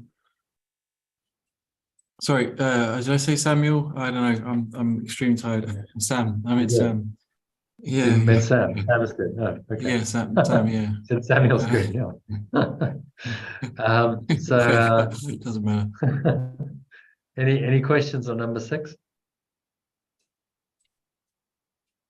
No. Okay. So number 7, and then I think we're going to go into meditation. So if you can read number 7 for us, that would be great. Stop the recording briefly. So we will succeed today. I'm gonna have to stop now. Yeah, I'm in an office and there's others, so yeah, I'm gonna have to give it to someone else. Right. Okay, no problem. Do you want to read for us? I'll try. Yeah. We will succeed today if you remember that you want salvation for yourself. So carry on. Yeah. You want to accept God's plan because you share in it. You have no will that can really oppose it, and you do not want to do so. Salvation is for you. Above all else, you want the freedom to remember who you really are. Today, it is the ego that stands powerless before your will. You will be free, and nothing can prevail against it.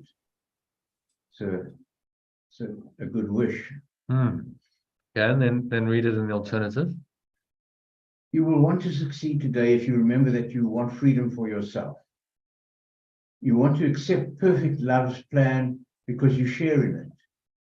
You have no awareness that you can really oppose it. And you do not want to do so. Awakening or freedom is for you.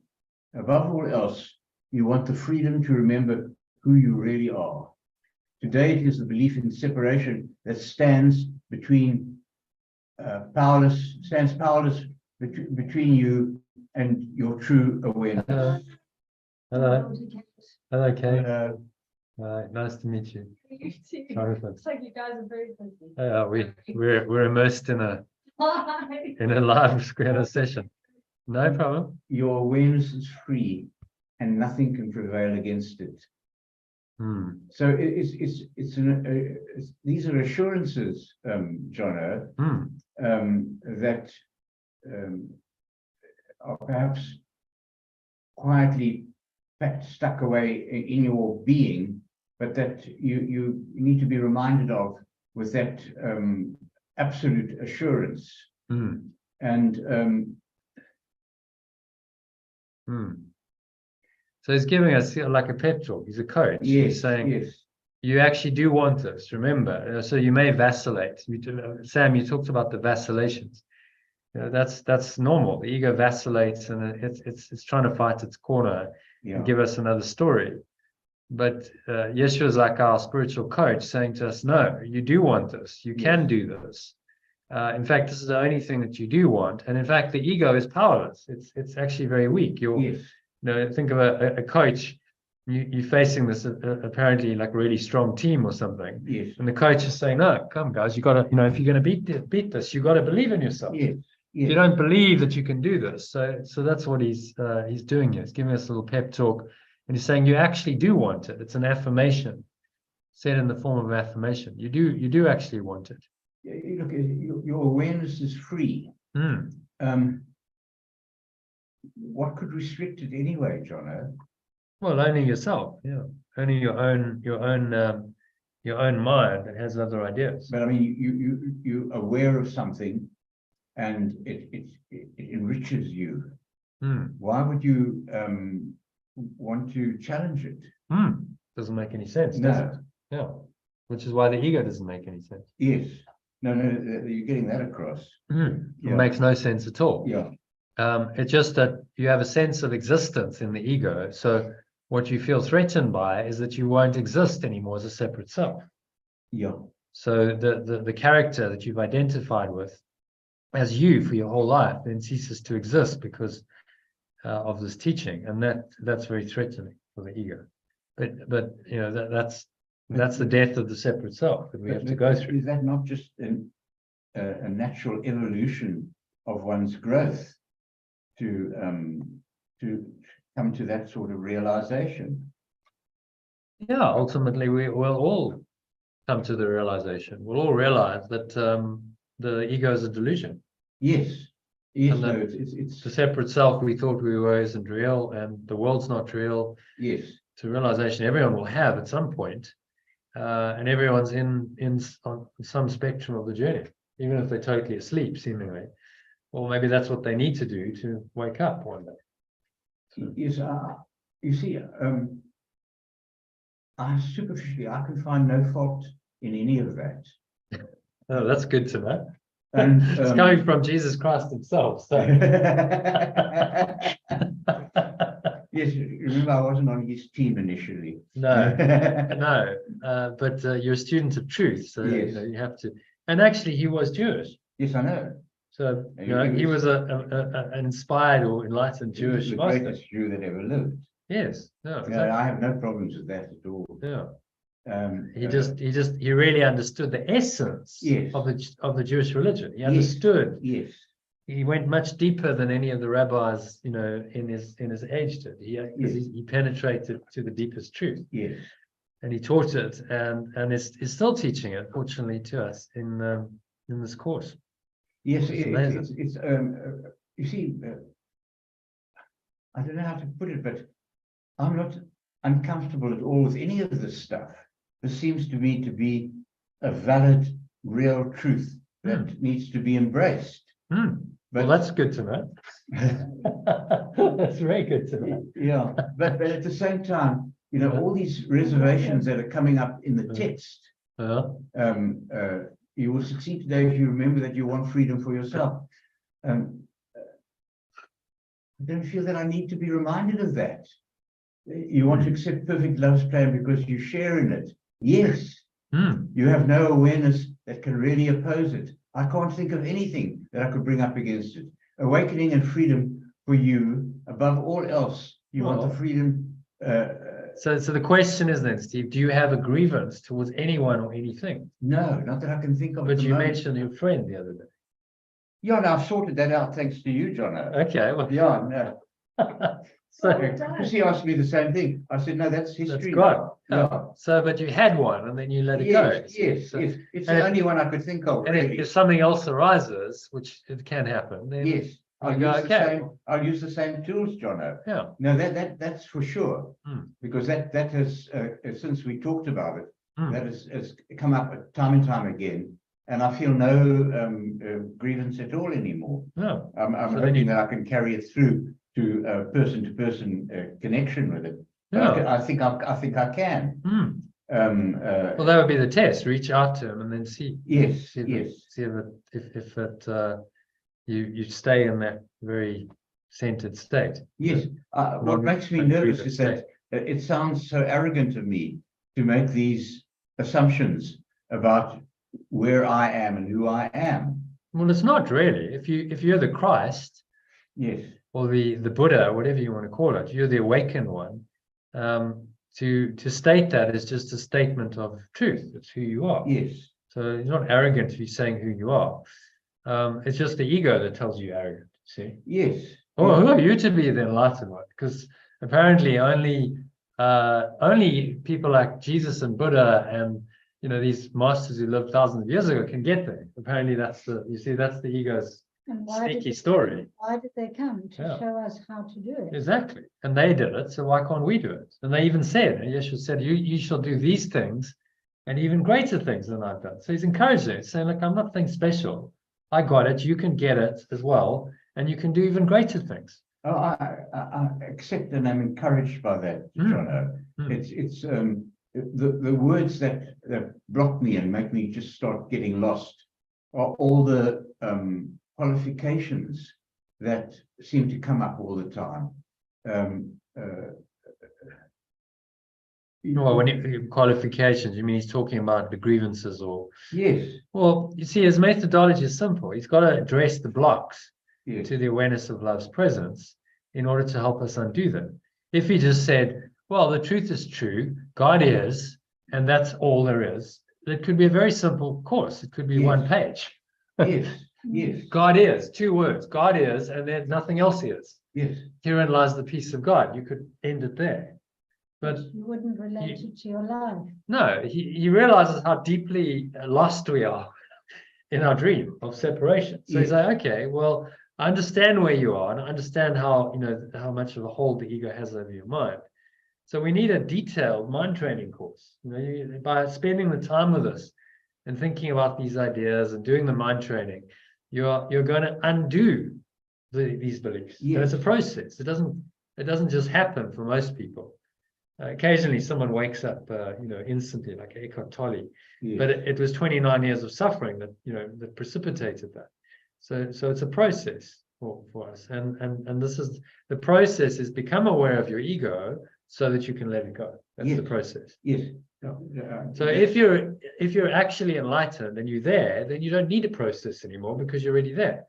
So this course was not written for enlightened masters. It was Yes. written for people who are still in a process. I would be loath to With call it. myself an enlightened master. No, I'd But, say the- probably there's still some stuff to Yes, work and through. it- And see, it's on a deeper level, Steve. Yes, You're not always aware of it. yes, So if you really want to go deep, go Yes. into the source of your greatest pain. I understand you had 2 family tragedies. yes, Go there yes, and find complete peace and equanimity yes. with that. Then you go, okay, then I've resolved it. I think I have found that, John. Well, then It's, great, if you really have. I still feel pain. I still feel grief. But then, you see, But I accept it. yeah, so there's a and- level of acceptance. But Yes, ultimately, there should be no pain and no grief because none of it's true. So those emotions don't Yeah. exist in pure formless awareness. see. yes, So perfect enlightenment would be there is no negative, there is no pain, there's no grief. There's only a state of constant peace and joy. I can only offer that. There appears to me to be a gradual movement in that direction because the pain and the grief and all those things are being eased all the time by life's experience. And the things have come to me, as I like to say, compensatory elements of it. I still feel the pain. I still long for what I had, but realize that I can't get it anymore. I've got to find something else. And that's what what I deem to be my striving in my direction. And I like the terms that come up in this. And you've used the word something else a few times. And that something else is something that's else. And the pain, the weakness, the disappointments of life, I would like to think are becoming easier and easier for me to handle. Well, that's the process, you see. It's Yeah. a healing. It's a healing journey. It doesn't Yes. necessarily happen overnight, but it's this gradual process of undoing for most people. It's a Yes. gradual process of undoing the ego, coming more into their true awareness. The ego starts to fall away, and you get more and more access to the Yes. higher state. It's a high state of pure formless awareness. Yes, but see, that's where my sense of arrogance arises. At least you're honest. I love it. No, it's Well, I'm already there, but maybe you're not quite there. You see, I'm on the road. you're on the journey. Yeah, I'm on the we're all journey. on a journey. Yes. I'm And- awakening. You know, that's all I can say. And the scenery from my carriage as I look out the window is improving all the time. Yeah. And the darkness, the grayness, the despair, and all that kind of thing are decreasing all the time. Yeah, so you're on the right track. You know, you're I heading think towards. Well, of course you are, because you know by your state of mind, I'm Yes. happier, Yes. I'm lighter, I'm freer, Yes. I'm more peaceful. I don't have those dark depressions anymore.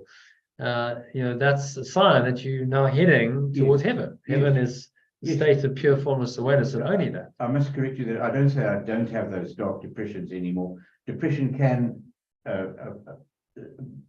come down on me from time to time, but I'm familiar with it. And yet, do you move through it more quickly? Yes, That's yes. the thing. Yeah.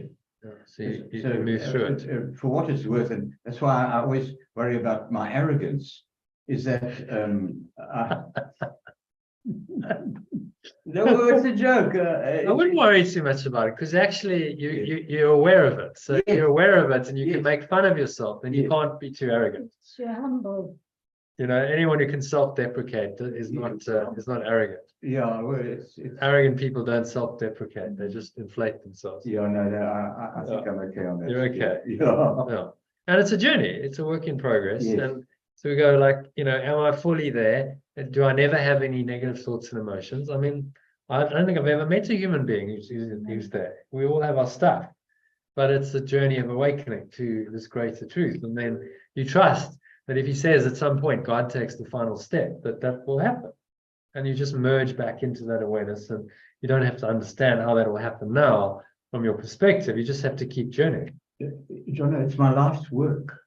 Hmm. That's, you know, I can divide my life's work into various departments. My obsession, if you like, with haiku as a way is also very much my life's work. And It's a spiritual path. and it's a spiritual path, and it's being enriched every day by every encounter I have with now. And I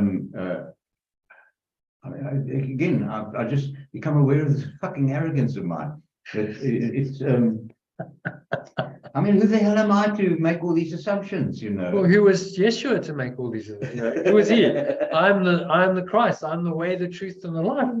Who was he to say that? They said, who the hell do you think you are, mate? I'm the Son of God. Carl was doing to Jonah. Yeah. Yeah. Like I am that I am. I'm standing before you as the presence that I Yes. am, and I claim it. He wasn't scared to say, I am it. You know, they asked him who he is. He says, I'm the Son of God. Oh, my blasphemer. How dare you crucify you? Because, Yes. but he's just saying what he is. Yes, I'm an extension of perfect love. That's what I am Yes. in truth. It's It's not arrogant to claim that. But It's your it's who a work you in are. progress with me, Jono. Hmm. It's I'm not all that convinced of my high position that you've given to me, and I am troubled a bit by, as I said, the arrogance in the assumption Well, that I am something bigger than I am and more than I am. but you are that. That's the point. You see, yeah, I am that I am. I am the Christ. I am the Buddha. At some point, we have to claim that. If we're always going, well, one day I want to be it. One day I'm going to become it. When do you ever become it? At some point, you have to say, you know, I am that. And that's why the name of God given to Moses, you'll know this from the one of our guys. yeah, one of Yeah. your guys. And again, mystic experience, burning bush. Yes. Maybe he was smoking something, we don't know.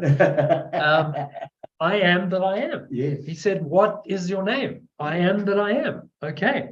That's very simple, isn't it? Yes. It's just the I am presence that is what it is. That is what it is. And then they kind of got lost a bit, Yes. you know, because if you don't have the mystic experience, you don't necessarily understand what he means. I am that I am. And then God becomes like this distant figure who's wrathful and vengeful and is going to punish you.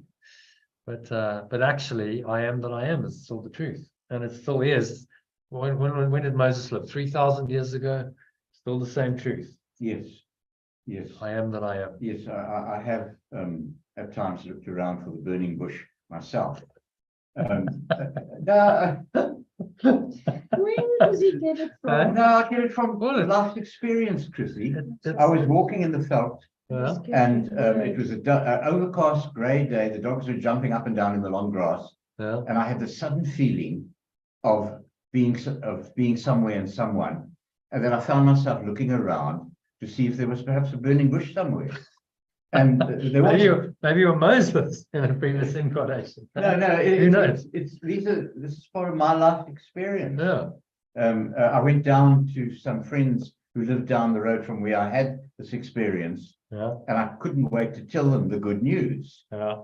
But this chap, a very dear man called Marius Skos, had just realized that he'd locked the keys of his BMW in the car. Right. So he wasn't really interested in your And mystic had no experience. interest whatsoever in what I had to say. And he was shouting through to his son to His grievance was too big, you see. It was too big. He couldn't It was focus too big. on And anything else. Then it was suggested to him that he gets an electric drill and he opens the boot that way, or makes a hole in the boot so he can get his keys out. Yes. And he said, no, there's a new car. and I was standing there with this enriched and enlightened experience. And this is what I came up against. So he just then launched a party to celebrate when he did. His wife found that there were spare keys, and she found them eventually. And Marius, being Marius, immediately started opening bottles of wine. And that was the end of That was my the end of your mystic. yes. Oh, Yes. well, it's tough. It's tough It- being a mystic in It's this world, tough, isn't eh? it? It's tough. Because the world doesn't get you. I'm sorry, John, to go on about this. I don't understand. But- No, but it's it's, Christine. This is my experience with life, John. Yeah, it's very funny. Well, okay. It isn't. It is and it isn't, yeah. But you got to see the humor in the journey. It's actually very funny. Yeah. Okay, so I think he's about to prepare us for meditation. Yes, So I'm ready for it. let's do number 8. Someone read number 8. Elaine, if you can read that for us. If you can read number 8, therefore we undertake for today in happy confidence. Therefore, we undertake the exercises for today in happy confidence, certain that we will find what it is your will to find, and remember what it is your will to remember. Okay, Therefore, translate. Therefore, we undertake the exercises for today in happy confidence, certain that we will find what it is your true awareness to find. And remember, it is your true awareness to remember. Yeah, what it is. I'm translating will as awareness. That kind of makes sense. Maybe it needs a bit of tweaking. We will find what is in your true awareness to find. Okay, so that makes sense. Remember what it is in your true awareness to remember, maybe. So the idea of will is true awareness. That's what we're really getting at here. Yeah. What it is in your true awareness to remember, right? So it's in your true awareness. It's there for you to remember, and it's just about accessing that, which is. Okay, no idle wishes can detain us. No idle wishes can detain us, nor deceive us with an illusion of strength. Today, let your true awareness be done, and then forever the insane belief that it is hell in place of state of pure formless awareness that you choose. Yeah, so let's, instead of be done, we'll make that established. Let your true awareness be established, and end forever the insane belief that it is hell, that it is victimhood. When we translate hell as victimhood, in place of the state of pure formless awareness that you choose. So you choose to be a victim is to be a helpless, innovative little self living in a seemingly cruel, hostile world, in place of the state of pure formless awareness that we choose. And who in their right mind could choose that? That's what he's saying to us. Mm. Okay, so you can summarize that in your own words just in a minute or two, and then we'll go into the meditation. Well, doing the exercises is going to make you indescribably happy and confident, certain that you're on your way to true awareness. And no idle wishes can contain us nor deceive us with any illusion of strength. And today, It's strengthening our resolve, isn't it? Saying, okay, you can do this, and none of these illusions that you've given so much power can actually stop you. Yeah, that's it. Giving us a pep talk. Yeah, that's it. That's why, he's asking us to practice daily. So every day we're getting this, the spiritual coach. He's a spiritual master. He's our coach. He's in our corner saying, come, you can do this. It's very easy if you don't have that to get down on yourself and go, oh, you're never going to do this. And I keep messing up. And there's Yeshua himself saying to you, no, you can do this. And, none of these idle wishes can really tempt you. So, and I'm with you. I'm in your corner the whole way, which is very comforting to know. Mm. So we don't take the journey alone.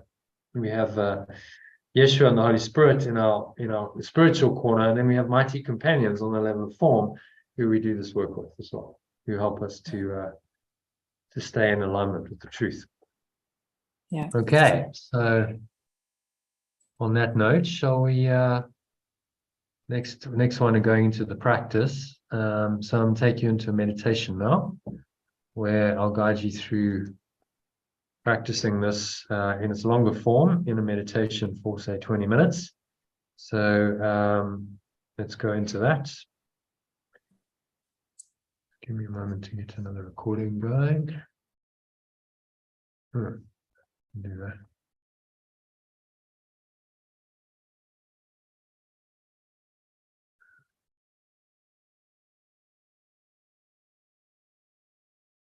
Okay, so just making yourselves comfortable, sitting in your favorite meditation posture. So ideally, if you're sitting on a chair, feet shoulder width apart, keep your back straight, cup your hands in your lap, or have your hands, palms facing upwards, just on either thigh. Also a good posture. Close your eyes. And you start off by taking a nice deep breath in through the nose. Breathing into the lower stomach, blowing the stomach up like a balloon. Clenching the sphincter muscle, so you lock the energy in, draw the energy up the spine, into your heart center, putting one hand on your heart to connect in with your heart space. And drawing the energy up, spine, feel this warm wave of energy rising up into the crown of your head. Pausing at the top of the inhale, so it's a maximal inhale breath. Now just scan your mind. Notice any thoughts, any emotions, any body sensations related to those emotions going on.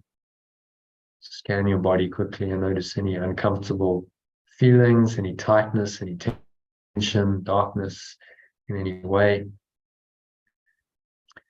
Remind yourself that perfect love's plan for awakening, and only its plan, is wholly in accord, wholly in agreement with your true awareness. So you choose this, you want this, this is your true awareness, and not something that's being imposed on you, you accept it. It's not the purpose of an alien power thrust upon you unwillingly. There's the one purpose here on which you and your source are in perfect agreement. And so you will succeed today, which is the time appointed for the release of the extension of perfect love from victimhood and from all idle wishes. And so now just recognize that this difficulty, this darkness that you may perceive is really just an idle wish. It's an expectation that hasn't been met. It's a grievance you're holding, and you don't want it. This is something you're willing to let go of. So just let it go now. With the help of your breath, exhale. Deep exhale, breath, and have a sense of releasing it. So letting go of the expectation, of the desire, grievance, all of it, just dropping it into the nothingness that it really is. So it's gone. Pull the lower stomach into the spine, expel the last remaining air out. And you just rest here, rest in this deep peace and stillness. In the state beyond victimhood, beyond idle wishes and grievances, beyond craving and aversion in Buddhist terms.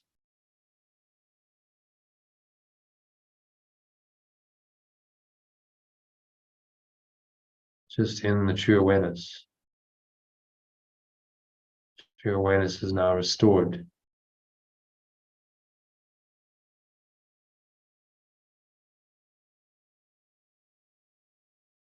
True awareness is restored to your awareness. You're willing to look upon the pure formless awareness in your mind and be awakened by that. So just go there. There's nothing else to do. You just drop the idle wishes and the grievances, and you allow your true awareness, pure formless awareness, perfect love we call it, just to be there for you, just to be in your mind, to awaken you in this present moment, this very present state.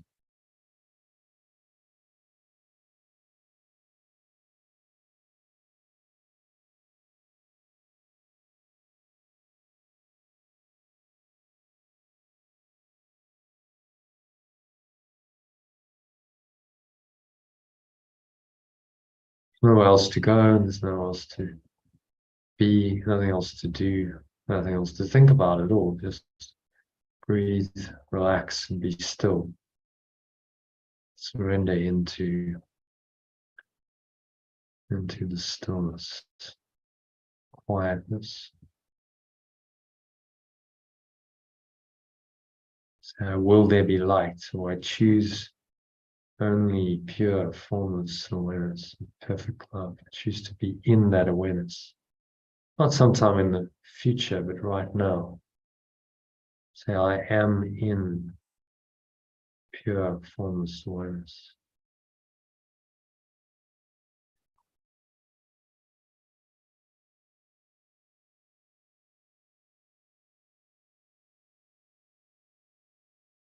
I am pure formless awareness of perfect love.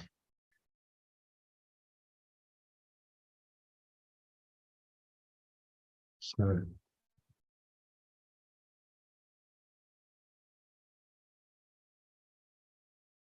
I choose to be in the state of pure formless awareness.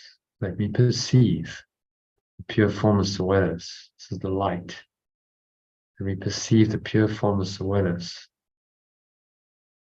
within me that reflects perfect love's awareness and my own.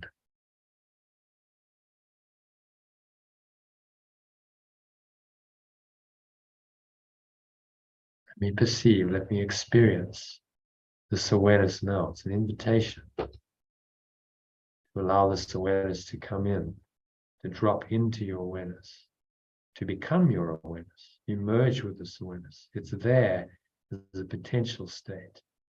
Pure formless awareness is always there, but to make it actual, you have to merge your mind with that state. You and the state become one. And that is when you come to know God, which is this state of mind, this pure formless awareness and perfect love. Come to know God experientially.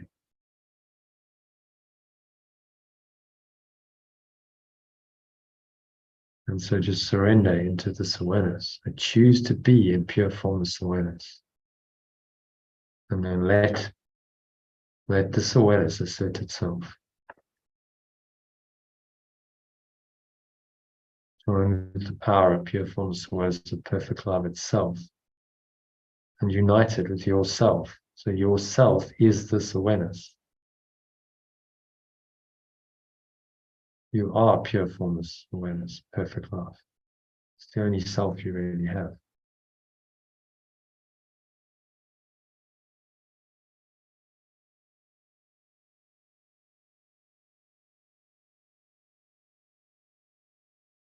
You are, I am, say, I am pure formless awareness of perfect love. And rest in that knowledge. Just the rest of the meditation under their guidance, under the pure formless awareness of perfect love's guidance.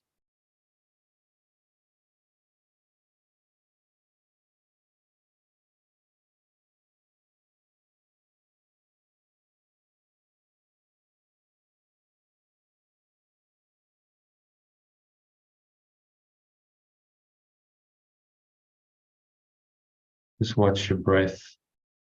Nothing else to do, nowhere else to go. Just observe the breath, and that keeps your mind very still, calm, empty, open, in spacious awareness.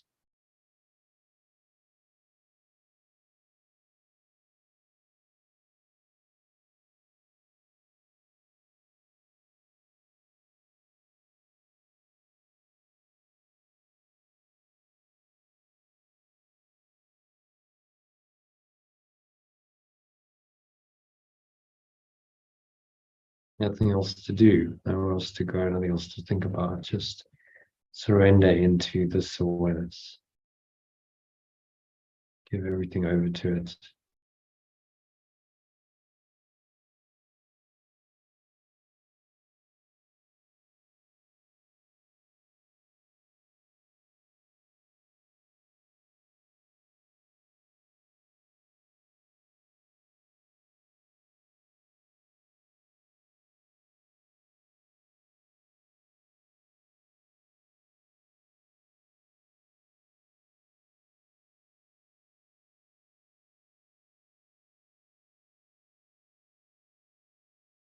And if you notice your mind wandering, thoughts come up. Any thought pretty much is irrelevant. Thoughts about the past, the future, what you've got to do later today, later this week. It's all about the past experience, situation, or grievance towards anyone or anything. You just observe that thought, feel emotion, breathe into it and remind yourself that I will there be light, or I choose pure formless awareness of perfect love. Choose only that.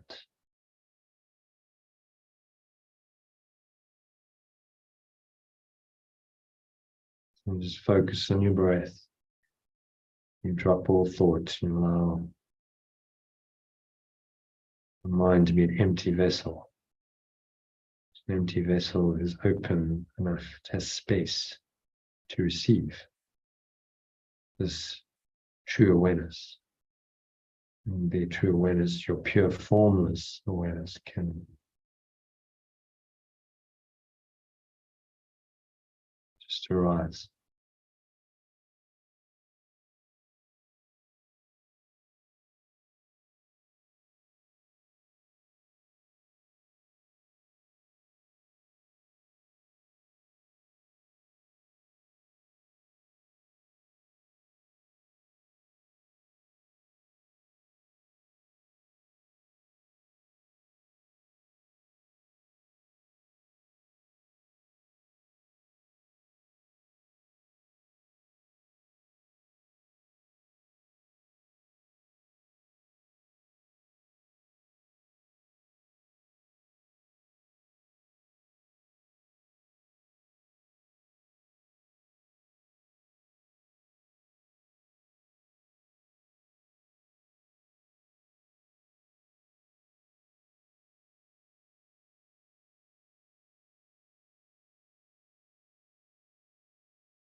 So gently just bring your awareness back from this deep state into an awareness of the body and the breath and your senses and the world.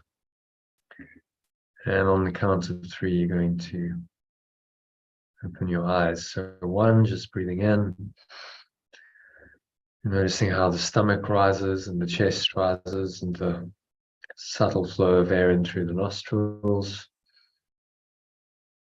Just pausing at the top of the inhale. Scan your mind again. Notice any thoughts, emotions, body sensations going on. Particularly anything that feels contracted or limited. And just let it go. Blow it out with the breeze of your breath. Exhale, notice the air flowing out. Chest and the stomach suck back in.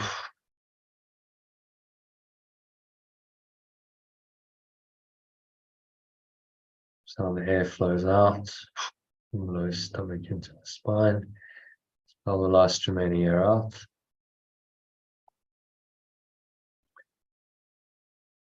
So on the count of 2, just notice the weight of your body pressing down into the chair and your feet touching the ground. Noticing what you're feeling with your hands and touching, maybe subtle taste in your mouth perhaps. Notice that. Notice what you're smelling. As you breathe in,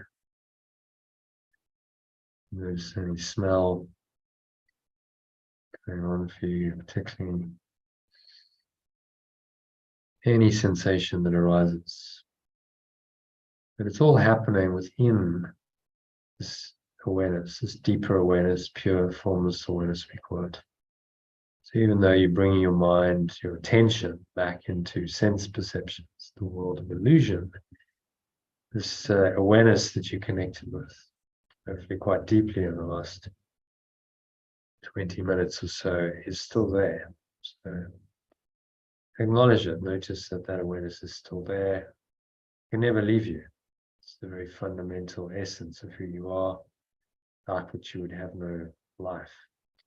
So it can never leave you. It's always with you. God, this awareness goes with you wherever you go. So you're just going to carry this awareness with you wherever you go.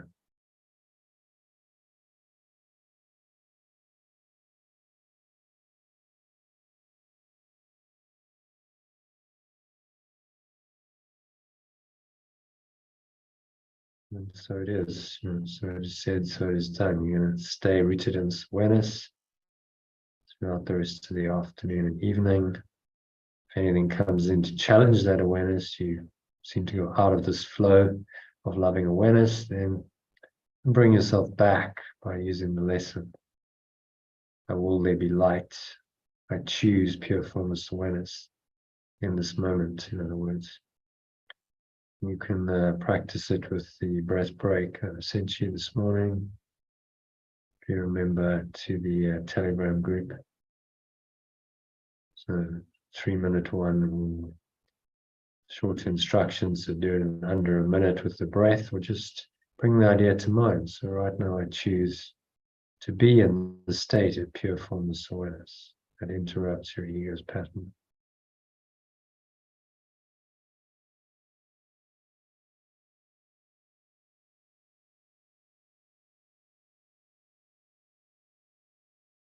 So carry this awareness with you the rest of the day, the rest of the evening. So it is said, so it is done. And now on the count of 3, you're going to open your eyes. Just take a minute to look around. Always take a minute to ground yourself back. So notice the objects in the room. Maybe there's people in the room. You can notice them too, but without judgment. So there's no labeling or naming or judging. And so that's a chair, or that's a table, or that's a computer. You're just in this deeper awareness that is non-conceptual. And you notice how peaceful it is when your mind's in that state of not judging, just being aware of the awareness. And so this is the flow state. This is what you can operate in. So when you need to think, you haven't forgotten that these things have names, and you can understand the world of illusion, but the deeper awareness is there always guiding you. And that's the art of being in the world, not of the world, or the art of letting go. So that brings us to the end of the meditation. So we have a choice now. There's a bit of text. It's 4 paragraphs, and that'll take maybe an hour and a half. knowing how we go. So I'm happy to do it, but should we take a break? And then resume proceedings. Oh, I see the voice messages come up. So how does that sound? Elaine, do you want to do the text a bit later? Yes, because obviously I've got my chores now. I've got dogs and husbands to feed and so forth. So what time? The same order of reality, yeah. Dogs and husbands, I love it. No distinction. Yeah, so we could do it at say an hour. You say 7 o'clock our time. That would work. Yes. 7. So 6 p.m. your time. So it's 6 p.m. UK time. Yep. If you want to get again, we'll just do the text. It's a short one. It's 4 paragraphs. Okay. Will probably be a sort of hour and a half session, something like that. So Sam, you're most welcome to join us if you want to experience of doing the text. We do it a bit differently. Again, we're translating it into an alternative language. We read it slowly, and we're actually producing a translated version of the text to this. So you're welcome to join us again at 6 o'clock if you want. Okay. Well, Thank if that's you for the day, then yeah, I have a lot of stuff to. I didn't realize Sally didn't tell me that it would go on through the afternoon. I was like, well, Sally normally, didn't know. Yeah. It Okay. takes as long as it takes, but you can always jump Okay. off. You know, she left the call 2 hours ago, so it just depends on what comes up. So Okay. yeah, well, you know, I hope you enjoyed that, and yeah, you know, it's an open offer. If you'd like to join us on a 3-week free trial, all I need is your email address and your mobile number, and I'll add you to the Telegram group and to our email list, and then you'll get notifications of these live sessions when they're happening. You can join anytime, any of the sessions. So Okay. yeah. Let me You- pray on it. I just Yeah. need to thank yeah, you. ask for some guidance, and yeah, come back to me. Would you like to give me your details, and then I can communicate directly, or do you want to do it via Sally? I can give you the Just email. put it in the- Yeah. yeah, if you put it in the I should have read it. Yeah, it's good. no, Adams. Okay, great. And do you have a mobile Yeah. number? Yes.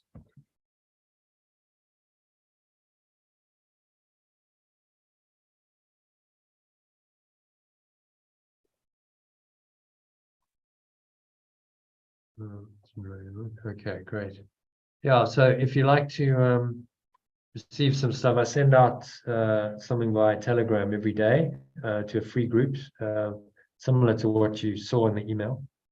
So if you'd like to be added to that group and get some daily inspiration, it's a quote, it's a bit of a blog post, there's a lesson for the day, there's meditations on the lesson. Just let me know and I'll add you to the group. Okay. Would you like that, or I don't even have. I need to activate Telegram. I haven't even got it on here. So yeah. Well, I do WhatsApp Yeah. as well. So I can send it to you. Do you do WhatsApp? Yeah. What's up? I'll send it out to your WhatsApp group Okay. as well. So if you'd like to receive it, I'll add you to the WhatsApp group, and you'll receive a daily something from me Okay. from tomorrow. Okay, great. And Thank yeah, you. you know, whenever it's an open offer. The 3-week free trial is open to anyone, anytime. So if and when you feel ready and you'd like to dive in, just let me know, and we'll start it then. I do a 6-week course, which is the introduction to the program. It's the first 6 weeks of a 1-year program, because it's a 1-year program, and that starts in February. So some people say, like, you know, it's quite a way away now, but you know, wait till February. You know, I'd encourage you to jump in, because Sally just jumped in. Actually, at this point, she was about the same point in the course as you are. She just dived in and she got a lot of benefit, and then she did the introductory course. That's the beginning of the program this year, after 9 months of already being in it. So that and a lot of people did. That works for a lot of people. So yeah, you know, if it resonates, jump in, do the 3 weeks. And really, there's no hard, you know, if you decided not to continue with it, there'd be no hard feelings, no grievance, because you know, first of all, of course, students and teachers, so that would be pointless to hold a grievance. But it also doesn't cost me anything, so it's not like you're putting me out or anything. I just add you to the list, and you give it a go, and if it works for you, then you join our mighty companions on the journey, and if not, then you know, you've had hopefully 3 weeks of learned something from it. So it's very All right, it's very thank kind of you. relaxed. Yeah. Yeah. All right, thank you. Speak to Sally some more about her experience, because you know, she'll give Yeah. you a lot more of her own experience of how it's helped her. She's really gone much deeper into mysticism. She's having, you know, sort of awakening experiences as a result of this course, largely since I met her. I've seen her shifting. She's really changed a lot in a year. It's been quite remarkable to watch. Okay, thank you. All right, so Yeah. hope to see you again soon. I'll add Yeah, you to the yeah, great. add you to the WhatsApp group, so we keep in touch that Sure. way. I put the details of the live sessions on the WhatsApp messages, so you can access them that way if you'd Okay, like to great. join. Okay. Thank you. Yeah, well, have All a right. nice afternoon. Yeah, Yeah. thank you. Okay. Namaste. Hope Okay, to see you soon. okay. All right.